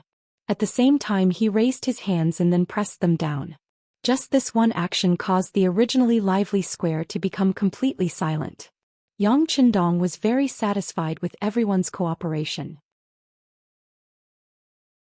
Riding on the white dragon, he had a warm smile on his face. His eyes wandered around the crowd and his voice rang out again. "Hello everyone, I am King Wunan of Daimyong, and also the Heaven Khan of the Grassland." When his voice fell, the square was still silent. If it had been another occasion in Xianxia's territory, the shouts of "Long live Bugnam of Gojoseon" and "Long live the Heaven Khan" would have shaken the heavens. Yang Qindong, who was already prepared, was not disappointed at all. After introducing himself, he continued to speak loudly. "I believe many of you already know that Turpan City has been surrounded. The people surrounding us are your former masters, the Turpan army, as well as the nearby Yilabali army, the Yarkyang army, the Walla army and the Kazakh army. There are about 140,000 of them." Shu. When he finished speaking, many people in the square were shocked. Although some of them knew that the city had been surrounded, they were not very clear about who the enemy was and how many of them there were. However, when they heard Yang Qindong speak in such detail, some of the braver people's faces changed drastically. There were also some citizens who were worried about the Turpan kingdom. Smiles appeared on their faces. They could finally be their own people again. There were all kinds of expressions and all kinds of thoughts. This was not beyond Yang Qindong's expectations. He had just occupied Turpan not long ago, so he didn't have much contact with the locals. The migration work had just finished in 8 Mile City, so the news had not spread to Turpan yet. It was obviously impossible for the locals to have any good impression of him. It was because he knew that it was impossible that Yang Qindong did not think of using a few words to convince them to work for him. What he really relied on was money. "There are 140,000 enemies outside, and we only have 20,000 cavalry in the city. The difference is nearly 7 times. If we fight this battle, I'm afraid that we will lose and Turpan city will have to surrender. I believe that this king and everyone knows the result of this. Yang Qindong's frank words immediately received a lot of approval. It was clear that everyone knew how to calculate and knew that it would be too difficult for the latter to make a comeback. Seeing that many people nodded in agreement, Yang Qindong was satisfied, but his face showed an expression of anger as he continued to speak. Since everyone knows how to calculate this debt, how can this prince not know how to calculate it? Since we can't beat them, we can just run. Don't tell me that our 20,000 cavalry won't be able to carve out a path of blood before the enemy completes their encirclement? To be honest, this king is also a human. Like everyone else, I am afraid of death. When he said that he was just like everyone else, he was afraid of death. His words resonated with even more people. When they looked at Yang Qindong, their gazes were no longer filled with admiration, but with a sense of closeness. After all, if he was too high and mighty, it would only create distance. It was difficult for his words to truly resonate with people. The atmosphere at the scene also changed because of Yang Qindong's words. This was the result that Yang Qindong wanted. Because he was about to use his trump card. Without the foreshadowing from before, the effect of this trump card would inevitably be reduced. Yes, I can leave Xiji. Seeing that everyone's attention was on him, Yang Qindong continued. In fact, I was also prepared to retreat, but a letter changed my mind. Now, the leader of the Wara Empire, Xian outside the city, hates me to the bone because he has lost to me many times. He wants to eat my flesh. In fact, he did eat a lot of flesh and blood on the grasslands. He even said that eating human flesh is good for his body. When these words were heard by the commoners, many of their expressions changed. They did not expect that there would be such a cruel person in the world. Being the enemy of such a person was really a dangerous thing. After a few words, everyone had an impression of Xian who they had never seen before. He must be a man-eating demon. It was better not to meet such a person. But at the same time, many people were interested in the letter. They wanted to hear what was written in it, that Bugnam of Gojosian did not escape. Of course, the reason why everyone believed Yang Qindong's side of the story was because Xian's Wara Empire had been active in the north of Turpan many times. He was not only fierce but also cruel. Anyway, as a former enemy, there were no good rumors about him. It was precisely because Yang Qindong understood this that he boldly thought of such a killing move this time.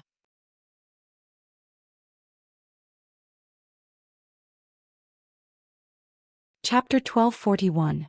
First, he explained the actual situation, announcing the number of enemies outside, treating everyone with sincerity. Next, he said that he was also afraid of death, trying to get closer to everyone, judging them by his own standards. Finally, he mentioned Xian's savagery to show everyone. Finally, in the end, he used his trump card. Yang Qindong's face was filled with anger and grief. I believe that many of you are curious as to why this king hasn't left, right? Alright, this is the letter. He suddenly raised his right hand, and a piece of paper appeared in front of everyone's eyes. When everyone's gazes were focused on him, Yang Qindong took the letter and immediately read it out loud. My enemy, Bugnam of Gojosian, I didn't think that you would finally be surrounded by me. Do you know that I've never been in such a good mood? Oh, you must be very sad, very angry. But what can you do? Right now, I represent the 5 Forces Alliance with 7 times your military strength. I don't believe that you can make a comeback this time. Oh, that's right, you might be thinking of escaping.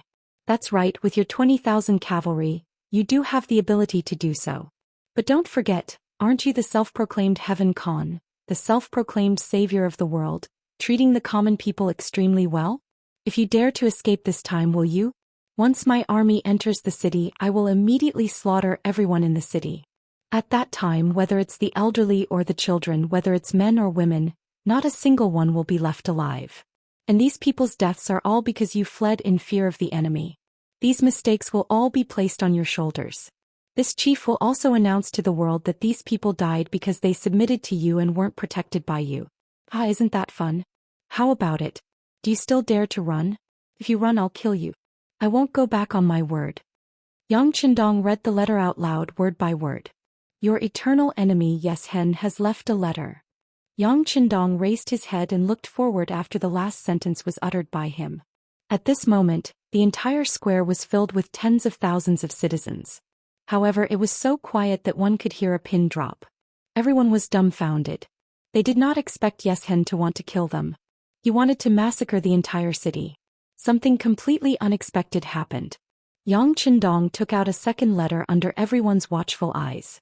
Everyone after this prince received the news. I also sent a letter to Xian. I explained to him that I may have taken over Turpan city, but not only did the people here refuse to submit to me, they even hate me to the core. Therefore, using you to threaten this prince is useless. But I didn't expect that he didn't believe me at all. Instead, he sent me a second letter.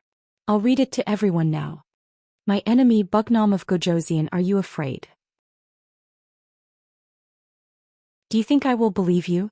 Let me tell you, the more you disassociate yourself from these lowly citizens, the more I believe that they are your people.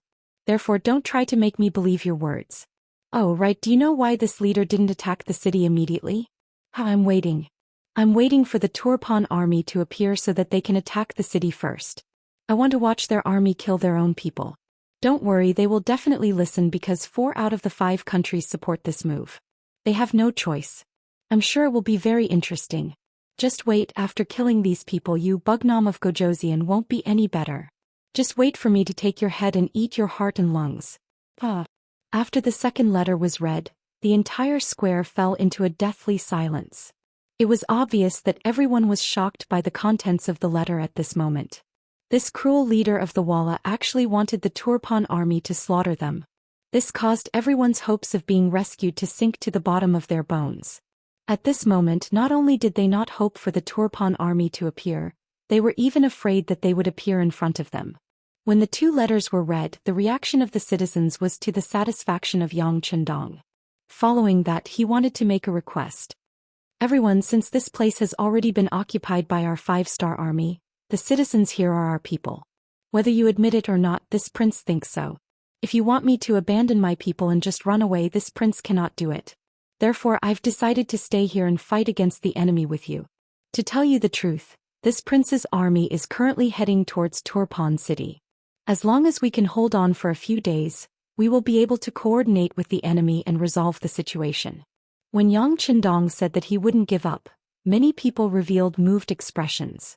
When they heard that reinforcements were coming, many people's eyes revealed a look of hope. Only with our 20,000 soldiers, I'm afraid that we won't be able to defend the city for a few days. Then it will depend on everyone's strength. Of course, this prince will not force anyone. You can also choose not to contribute. I don't believe that Xian will massacre the city after taking it down. But if you believe in my people, this prince's army is willing to defend the city with everyone. Do you see those silvers? Anyone who participates in defending the city will receive 1 tael of silver a day. If you kill the enemy, you will receive half a tael of silver for each person you kill. If you kill 10 people, you will receive 5 taels of silver. After the battle, you can come to the square to retrieve your own silvers. If you unfortunately die in battle, your designated successor will receive 10 taels of silver as compensation. Remember, this prince will not force anyone. Even if you earn so much that your hands go numb and don't want to fight anymore, you can go home and rest. As for the silvers that you receive, this prince can swear in the name of the Heavenly Khan that they are yours. I will not take them back and no one will try to steal them. After finally revealing his goal, the crowd in the square immediately began to discuss. There were even quite a few people who simply stared at the silvers without moving. It was clear that they had been stimulated by this large amount of wealth. 1 tael of silver was roughly equivalent to 2,000 yuan. In the Ming dynasty, 1 tael of silver was equivalent to 1,000 copper coins and could buy 400 kilograms of rice. In the Ming dynasty, 1 kilogram was equivalent to 1.5 taels, so 1 tael of silver could buy 400 kilograms of rice. Now, the price of rice was around 4 to 5 yuan per kilogram. As long as they participated in the battle, they would receive 2,000 yuan a day. For the Turpan people who only earned a few hundred yuan a month, this was undoubtedly a large temptation. Also, even if they died in battle, their families would receive 20,000 yuan. In this era where human lives were cheap, this already made many people speechless. The most important thing was that they could receive the money on the same day. Yang Qindong had even sworn in the name of the Heavenly Khan. This was definitely a heavy oath. There was no one who didn't believe that they wouldn't be able to receive the money. Some people even began to consider how many enemies they could kill on the battlefield and how much money they could receive. Striking while the iron was hot, Yang Qindong saw that the time was ripe. He pointed to the west side of the square where there were several dozen desks and said, "Do you see that? That is the registration area. If you want to participate in the city defense battle, you can go there and receive your weapons and identity medallions. Then you can register your information so that you can receive the fruits of your labor." When Yang Qindong's words fell, many people were moved, but no one took the initiative to step forward. It was clear that although the temptation of the silvers was great, their lives were more important. Everyone wanted to take a look. In this regard, Yang Qindong didn't care. He firmly believed that there would be people who would step forward. As long as there was a first, there would soon be a second and a third. Until the supply couldn't meet the demand. Not to mention that he was already prepared. When he saw that many people were only moved but didn't take action, Yang Qindong's gaze swept to the east. The captain of the Black Cavalry, Peng Yu, nodded lightly and quietly turned to leave. Less than half an hour after Peng Yu disappeared, there was suddenly a commotion in the crowd. "We're here to sign up. I'm signing up too." "And me." In a short period of time, about 50 young citizens of Turpan City walked out from the crowd one after another. With someone taking the lead, more and more young people began to sign up. When Yang Qindong saw this scene, he couldn't help but let out a long sigh of relief. He thought to himself, "Great matter is done." The first 50 people who signed up were naturally found by Peng Yu. He had already received Yang Qindong's orders and spent money to find dozens of young people from Cultivation City who had a good impression of the 5-star army and let them act out such a show. It was said that everything was difficult at the beginning. As long as the beginning was good, Yang Qindong insisted that these young people would definitely give him a surprise. The registration was still ongoing. Yang Qindong had already left with most of the Black Cavalry. The remaining matters here would be handed over to the two captains, Qiu Vi and Dao Shao, who would take turns to guard the silvers in the square. In November in Tulyafan, snow fell from the sky. Yang Qindong rode on the white dragon and led the Black Cavalry towards the palace. The snow fell on him, attracting the excited cry of Beta Persei beside him. "Young master, it's snowing heavily. This will be more advantageous for us to defend the city." "That's right." Yang Qindong nodded, his face brimming with a satisfied smile. Seeing that Yang Qindong was in a good mood, Beta Persei quickly asked with a learning attitude, "Young master, those 2 letters are probably fake, right?" Well, of course they're fake. Although that Yeshen is brutal, he wouldn't go as far as to massacre the entire city. Not to mention there's still the Tulyafan army in the alliance. Even if he wanted to do so, he would need their consent. Yang Qindong said as if it was a natural thing, his tone as if whoever believed it was a fool. Being looked down upon by the young master, Beta Persei's face flashed with embarrassment. But on the other hand, what kind of person was the young master? How could he guess his whimsical thoughts? At that moment he thought that everything was logical. But because he knew that the letters were fake, he said worriedly, "Young master, a fake is a fake. If someone were to expose it, then..."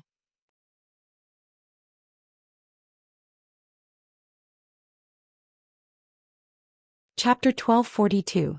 Then what? Yang Qindong glanced at Beta Persei and asked, "What if they want to rebel?" "Ah, don't worry, they won't. As long as they take our money, they are our people. They will never betray us again."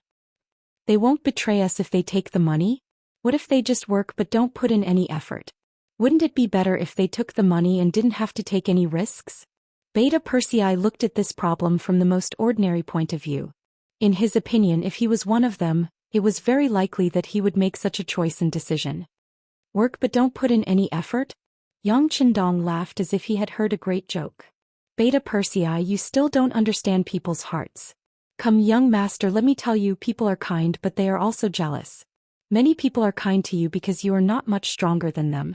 If one day you are too much stronger than them, kindness will turn into jealousy. At that time they will scheme against you." Beta Persei was confused when he heard these words. He didn't understand what this matter had to do with the jealousy of people. Seeing that Beta Persei still didn't understand what he meant, Yang Qindong had to explain further. "Do you think most of them really believe those 2 letters? That's just an excuse to give them more reasons to take the money. Many of them even think that while they are taking the money we give them, They are thinking of ways to help the coalition army break through Turpan. This way they can get benefits without becoming a sinner in Turpan's history. But Beta Persei's expression changed when he heard this analysis. He was about to ask what to do. But then he saw Yang Qindong's confident expression and thought that even if the young master knew about it, he would still do it. Could only mean that he had already thought of a countermeasure. Sure enough, Yang Qindong's next words made Beta Persei's heart, which was already hanging high, fall back into his stomach in an instant. But do they really think that the money is so easy to take? We can give them the money or we can take it back. There is only one condition, and that is that we are still in charge of this place. If the enemy really comes in, do you think hardened barter will not take back the money? This is what he and his father have painstakingly accumulated for many years. Yang Heir didn't say anything immediately. Instead, he seriously considered the pros and cons of the situation. Then he patted his horse and said, "That's right. Once the Turpan army enters the city, they will definitely take back the silver. However, the people who have already taken the silver will definitely not agree. Thus, a conflict will arise." Yes. Yang Qindong looked at Beta Persei and nodded, looking like a child who can be taught. But this is not enough. We have to make them take this seriously, so we have to do another thing in a few days. When the time comes, you will. Beta Persei listened carefully. After a while, he laughed. "Young master, I understand what to do. Just watch, ha." Ha. Yang Qindong's laughter also spread out in the snow, drifting far, far away. Outside Turpan, a new day had already arrived. By noon, the 20,000 soldiers of the Tulyafan kingdom had already arrived outside the western city gates. Leading the army was another fierce general of the country, Zhou. In the army of 20,000, there were 10,000 cavalry and 10,000 infantry. Along with the army were many ladders, catapults, and other things. As soon as Zhou arrived, he met up with Zhou Xian and Kalai. After some discussion, the three of them decided to launch an attack on Turpan city immediately. "Two sirs, with my understanding of Turpan, the west gate is undoubtedly the best place to attack. Behind here is our hinterland. Usually there are very few people who can pose a threat to it. As long as the catapults continue to smash down, it is very likely that it will be heavily damaged and give our infantry a chance to rush up the tower. Of course, the other three gates will also be attacked at the same time, or at least it will be a feint. There are not many five-star army in the city, so we have to split up their forces and create a better opportunity to attack the city." Zhou concluded. Yeshen and Kalai looked at each other and nodded at the same time. "Okay, the west gate will be handed over to General Zhou. We will take care of the other cities. Don't worry, as long as there is a chance we will attack for real." "That's great. It's already late. After we rest and prepare, we will attack the city tomorrow." In order to be in a better state and strive to take down Turpan in one go, Zhou decided to go back and discuss the arrangements of the troops. He wanted to enter the city in one go. It was always the darkest before dawn. Regarding the arrival of the 20,000 Turpan reinforcements at noon, it could be seen clearly from the top of the tower. They did not attack but instead began to prepare in an orderly manner. Things like catapults and ladders had already filled a large area. With the war coming, Yang Qindong called for a military meeting with the generals of the Mongol tribes under the command of Sun Song. They arranged for the defense of the four cities. "Everyone, tomorrow morning is likely to be the day when the enemy will attack the city. I want you to be 100% alert. No matter what, we can only win tomorrow's battle. We have to suppress all the enemies under the city so that they can't go up the tower. For this, even if we have to sacrifice a lot, it will be worth it. This is very important for the morale of the army.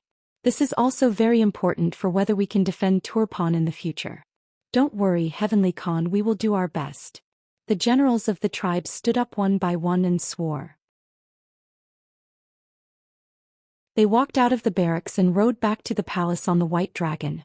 Yang Qindong had been deep in thought, which made Beta Persei, who really wanted to speak, feel uncomfortable.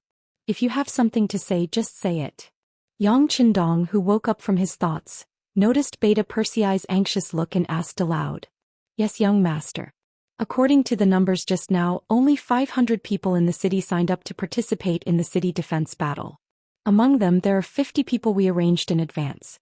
In other words, there are more than 200,000 people in the city, of which there are more than 40,000 young men, but only about 1% of them signed up. Beta Persei had an anxious look on his face. In his opinion, this number was still too low. It was completely below his psychological bottom line. 1%. That's quite a lot. Unexpectedly, Yang Qindong was not surprised when he heard this number. On the contrary, he smiled with satisfaction. Young master, isn't this too little? Beta Persei said, unable to figure it out. It's already quite a lot. 1% of the people participated in the first battle. As long as we use it well, this number will continue to expand in the future until it reaches a level that you don't dare to think about. Well, how about this? Send an order to General Sun Song to protect these 500 people as much as possible in tomorrow's battle. Don't let them have a large number of casualties. Yes. Although he did not understand, Beta Persei still agreed. But in his heart he did not think so. Only 500 people were going to fight and they still needed to be protected. If that was the case, what was the use of these young people? The night passed quietly. It seemed that the heavens were taking care of the allied forces. In the middle of the night the snow stopped and the wind stopped as well. When the sun rose the next morning, it shone on people's bodies and warmed them. Ah, a good sign. Even the heavens are helping us. Today we must take Turpan City and wipe away the humiliation from before. Pass down the order, beat the drums and prepare to launch the siege. After General Zhengzhou finished his breakfast, he looked up at the clear sky and was in a good mood. His heroic spirit was born. The thrilling sound of the war drums spread in all directions. The siege was about to begin. On the west gate tower of Turpan City, Sun Song was personally guarding it. This would be the first day of the siege and also the most brutal day. This was the time to compete the fighting spirit and morale of both sides. There was no room for sloppiness and carelessness. Standing on the west gate tower, he ordered the soldiers to place the boulders, pillows and burnt tung oil in the designated places. After doing this, he inadvertently glanced at the 300 Turpan youths who were assigned to him and could not help but shake his head. According to the Heavenly Khan, not only could these people not be placed in the most dangerous front lines, but they also had to find a way to ensure their safety. He and Beta Persei had the same question. What was the use of letting these people come up? Boom boom boom. Boom boom boom. Before the siege began, dozens of catapults were pushed out. Huge rocks fell from the sky and continuously hit the west gate wall.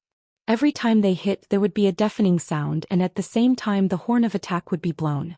Below the west gate tower, thousands of Turpan soldiers were carrying siege ladders in one hand and scimitars in the other. They roared as they charged forward, their momentum astonishing. Prepare the boulders. Let's give them an appetizer first. Na Ri Song stood between the battlements and watched as the soldiers cleaned up the debris from the boulders and the archers seized every opportunity to shoot down. Na Ri Song nodded in satisfaction. He wasn't frightened by the enemy's morale. This was the best performance he could give. In a battle between two sides, especially in a siege battle, the defending side had a great advantage. As long as they were well prepared and had high morale, they could often fight 1 against 3 or even more. This was also why Yang Qindong dared to stay in the city and did not lead the army to break out. A large number of Turpan infantrymen under the city walls set up ladders and charged. In the first wave of boulders rolling down, many people were injured and fell. Some people were directly hit by the boulders and many died. The first wave of boulders stopped the charge of the Turpan army, but with the second wave of 1,000 infantrymen, the situation became grim again.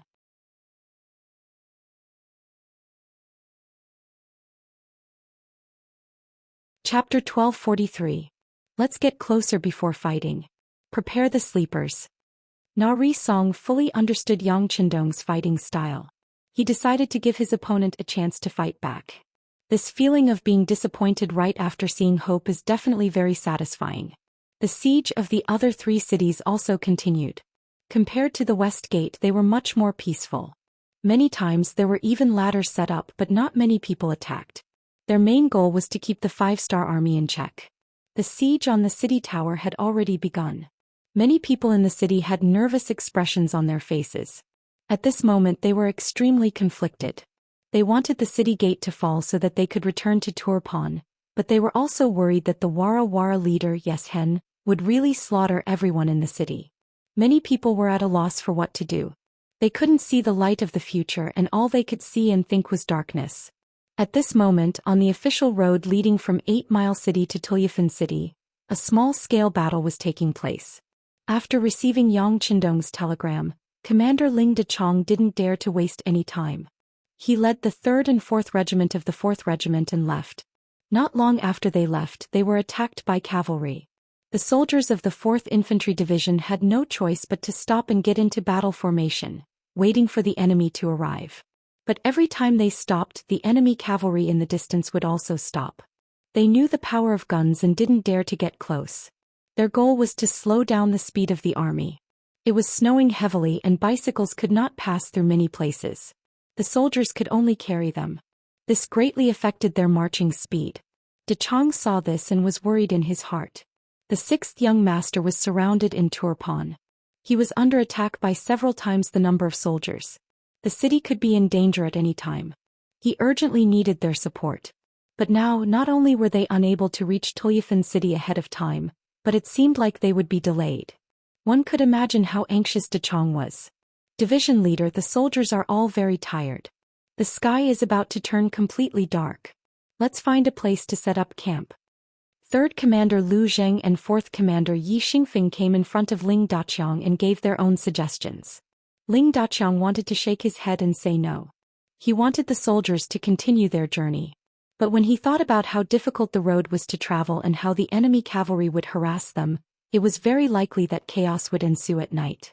If that were to happen, not only would they not be able to rescue Turpan, they might even lose their lives here.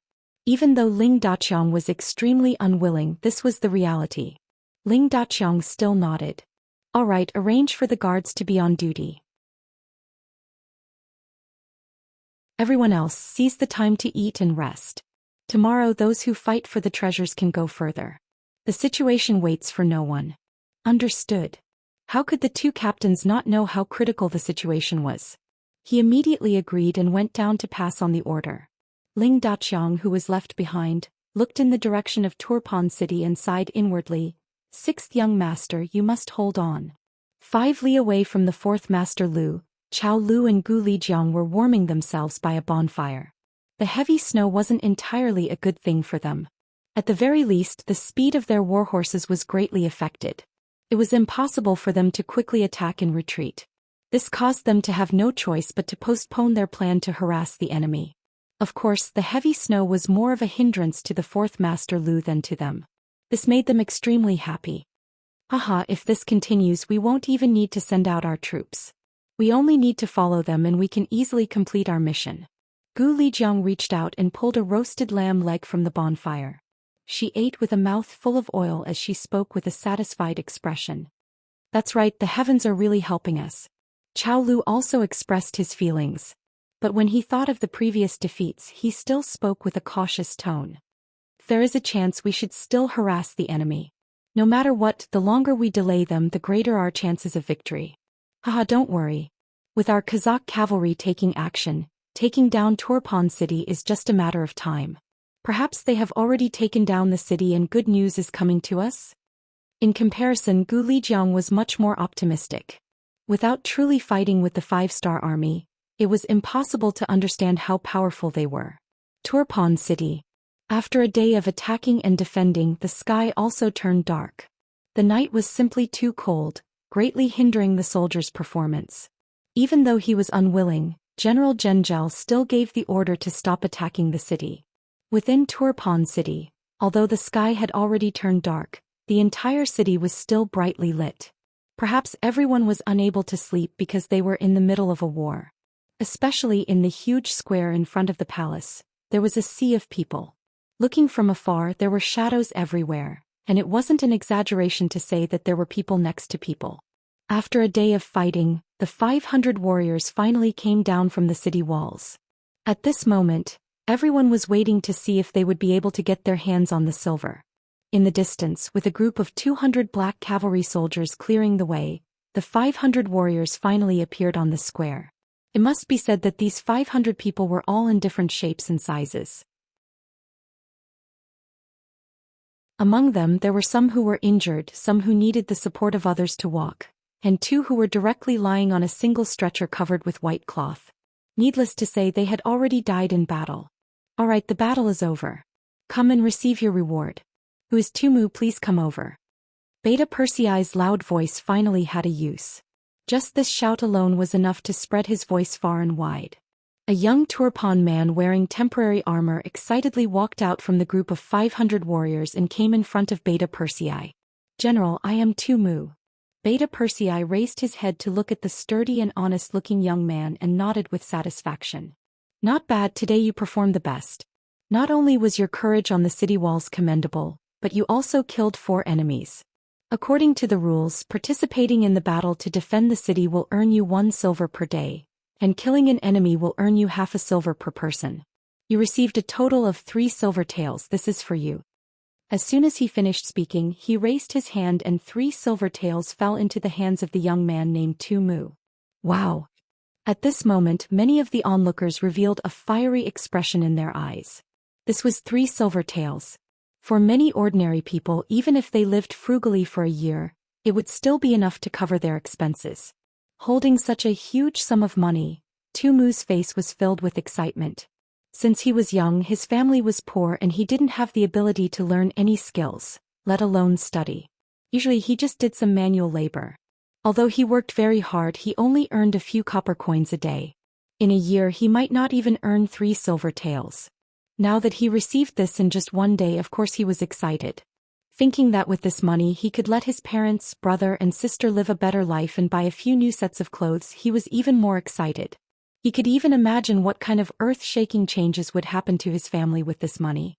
With a face full of smiles, he only came back to his senses when Beta Persei's voice echoed in his ears again. This money is yours. You can take it. Next. Ah, wait. Tumu suddenly opened his mouth to speak. Beta Persei, who was about to call the next person, was immediately stunned. What? Is there something else? Yes, General. I want to ask, can I continue to guard the city tower tomorrow? Looking at Tumu's hopeful gaze, Beta Persei immediately smiled and said, of course you can. Over there is the registration area. Just sign up again. It will be the same in the future.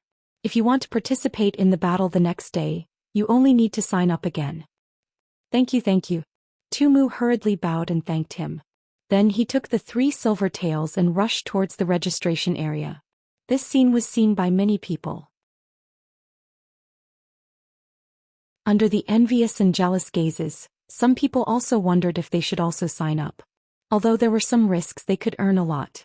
After Tumu, the 500 warriors received their rewards one after another. Although they were protected in the first battle and most of them didn't kill the enemy at all, the 1 silver tael a day still made them very excited. Especially the 2 who died in the battle. One of them was very unlucky and was directly injured by a huge rock from the catapult. It could be said that he died in battle without even seeing the enemy's appearance clearly. But after his death, Beta Persei still gave his designated successor 10 silver taels as a settlement fee. Even after death there was still money. Such a realistic side was placed in front of everyone. Many people were moved. Seeing that almost 90% of the 500 participants went to the registration area to sign up again, and seeing that these people would take away a large amount of silver taels at this time tomorrow, some people finally couldn't help it. They seemed to be afraid that the small mountain of silver would be taken away by others, so they immediately joined the registration team. 20 tables were prepared yesterday, but there were very few participants. Today the 20 tables were filled with people in an instant. Looked like there was not enough space at all. It would be good if they could finish recording before dawn. Beta Persei immediately made a decision. He ordered people to bring over 100 tables and arranged for some soldiers to be in charge of this matter. Only then did he relieve the pressure. With this good news, Beta Persei returned to the palace and reported the news to Yang Chendong. Young master, good news, good news. The number of people who signed up for the battle today is about 10 times more than yesterday. Looks like there are about 5,000 people. Is that so? When he heard this news, Yang Chendong was not surprised at all. This was originally within his expectations. Human nature was like this. When there was good news, it would often rush forward. This was also human nature. Although he had been prepared for this for a long time, the smooth development of the matter still made Yang Chendong very happy. At this moment he didn't seem to take the defensive battle of Turpan seriously. Instead he put all his energy into the next battle at the Ala mountain pass.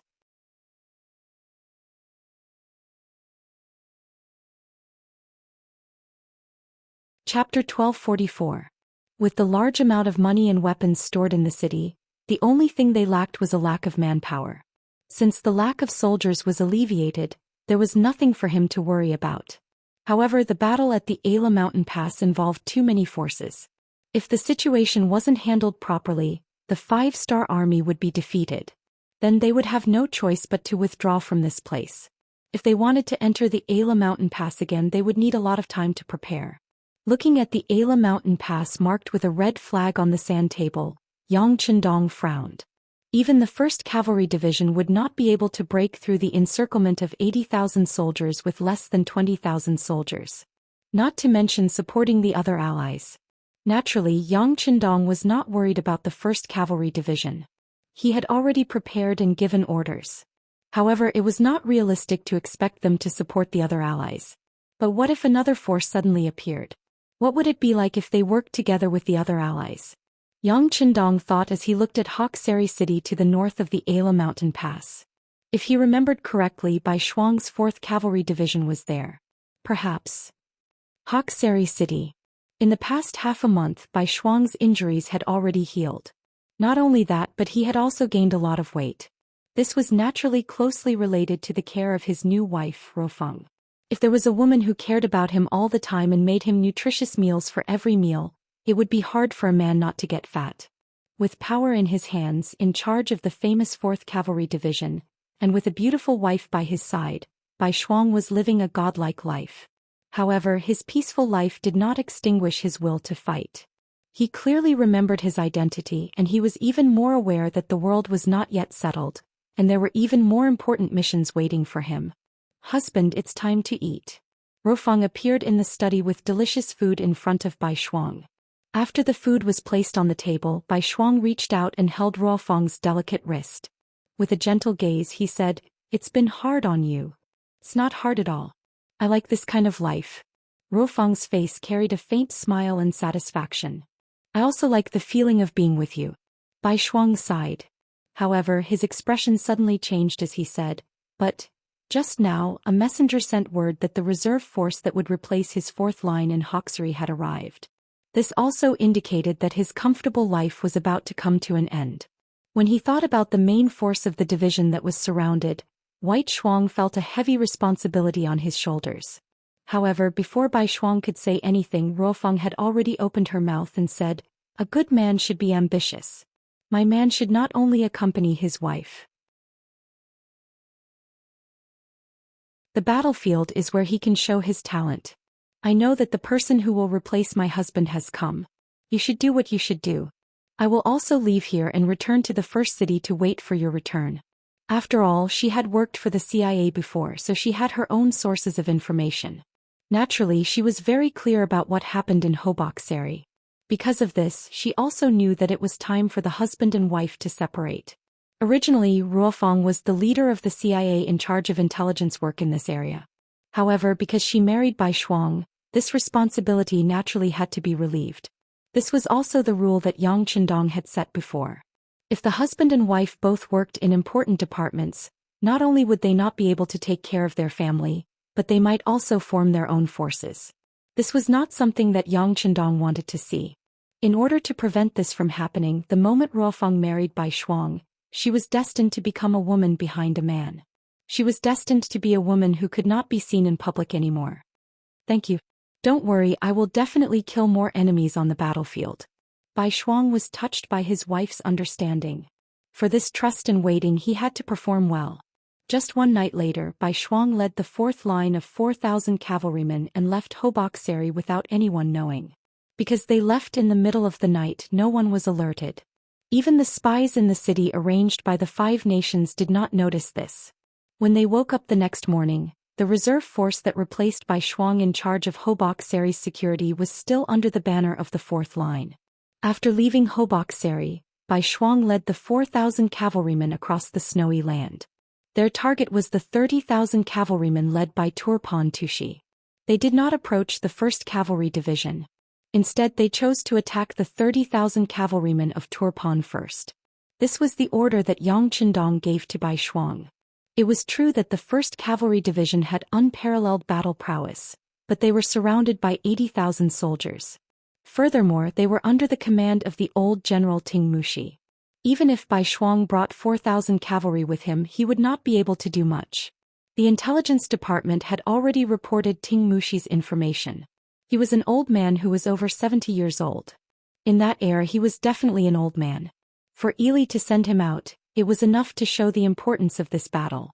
According to the information, Ting Mushi had been idle at home due to his age and was preparing to retire. However, this time, due to the importance of this matter, not only did Prime Minister Arab personally go to invite him, even the King of Baalide personally went to invite him. It was because of Ting Mushi's appearance that Yang Qindong placed so much importance on him. It was also because he knew that Ting Mushi liked to be conservative in battle. He liked to talk about losing before he won. Yang Qindong was not worried about letting 80,000 people surround the 1st Cavalry Division. With Ting Mushi's many years of experience, he would not take risks. Unless the 1st Cavalry Division took the initiative to break out of the encirclement, the possibility of Ili attacking first was very low. Since Ting Mushi liked to play it safe, Yang Qindong allowed the 1st Cavalry Division to not move. They could also use this chance to tie down the 80,000 steel cavalry.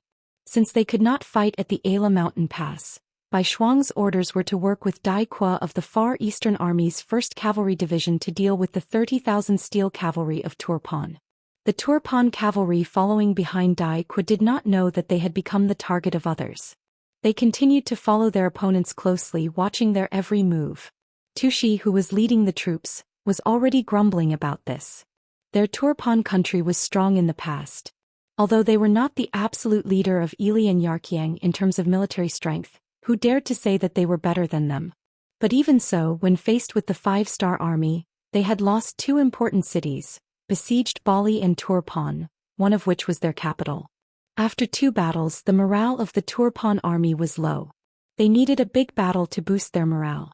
This time, the Tushi general who received the military order secretly swore before setting off that he would perform well this time and become the first general in the Turpan kingdom to defeat a 5-star army. For this, he was confident that once they reached the agreed-upon location he would launch a fierce attack. However, what made Tushi depressed was that his target, the Liaodong army's 1st Cavalry Division, which he saw as a thorn in his side, was moving so slowly that he was losing his patience. If it was just moving slowly it would be fine. However, he could not stand the fact that they kept stopping. Originally, it was only a distance of 700 li. If the cavalry traveled on foot, it would only take 2 to 3 days. However, after half a month, they had only traveled 500 li. This made Tushi wonder more than once whether the other party was here to fight a war or to go sightseeing. Did he really want to help the world's #1 cavalry division, or was he afraid of death and did not move forward? Not knowing what the 1st Cavalry Division wanted to do, Tushi's eyes burned with anger. However, for the sake of the overall situation he could only force himself to endure. He had no choice but to endure. Before he came, King Hadenbar had given him a strict order. Unless the 5-star army took the initiative to attack, they could not take the initiative to attack until they were near the Ala mountain pass. Since he could not fight, he could only follow. Thus, Tushi endured along the way. However, when they were less than 200 li from their destination, the other party stopped again. This time they stopped for a full 3 days. This made him so depressed that he wanted to bang his head against the wall. How the hell were they here to fight? They were clearly strolling faster than him. They stopped for a full 3 days. Tushi was annoyed for 3 days. Every day when the scout appeared he was looking forward to the good news of the other party's departure. However, day after day he was disappointed. On the afternoon of the 3rd day the scout came to his tent again. He knelt on the ground and reported the battle situation. What's wrong? There are still no signs of the other party leaving? Sitting on the big chair, Tushi leaned his body sideways and looked like he was about to fall asleep. Yes. The scout answered truthfully. All right, let's scout again. The result was as expected. Tushi immediately felt bored and waved his hand to dismiss the scout. However, after the signal was made, the scout did not withdraw. Instead he continued to kneel there. This caused Tushi to be unhappy. Why haven't you left yet? Did you discover something new? The last sentence was naturally said casually. However, he did not expect the scout to nod there. I did discover something, but I can't confirm it yet. That's why I didn't dare to report it. Hearing that there really was a new discovery, Tushi was also interested. He raised his voice. Speak, your words are innocent. The scout was waiting for this sentence. Immediately, he seemed to be much more spirited as he said, General, according to this general's observation, something important seems to have happened to this 5-star Corps cavalry. That's why they stopped moving forward. You're tuning in to the Zhou Xian's Legacy YouTube channel. Don't forget to subscribe and join us on this journey to catch the most captivating stories.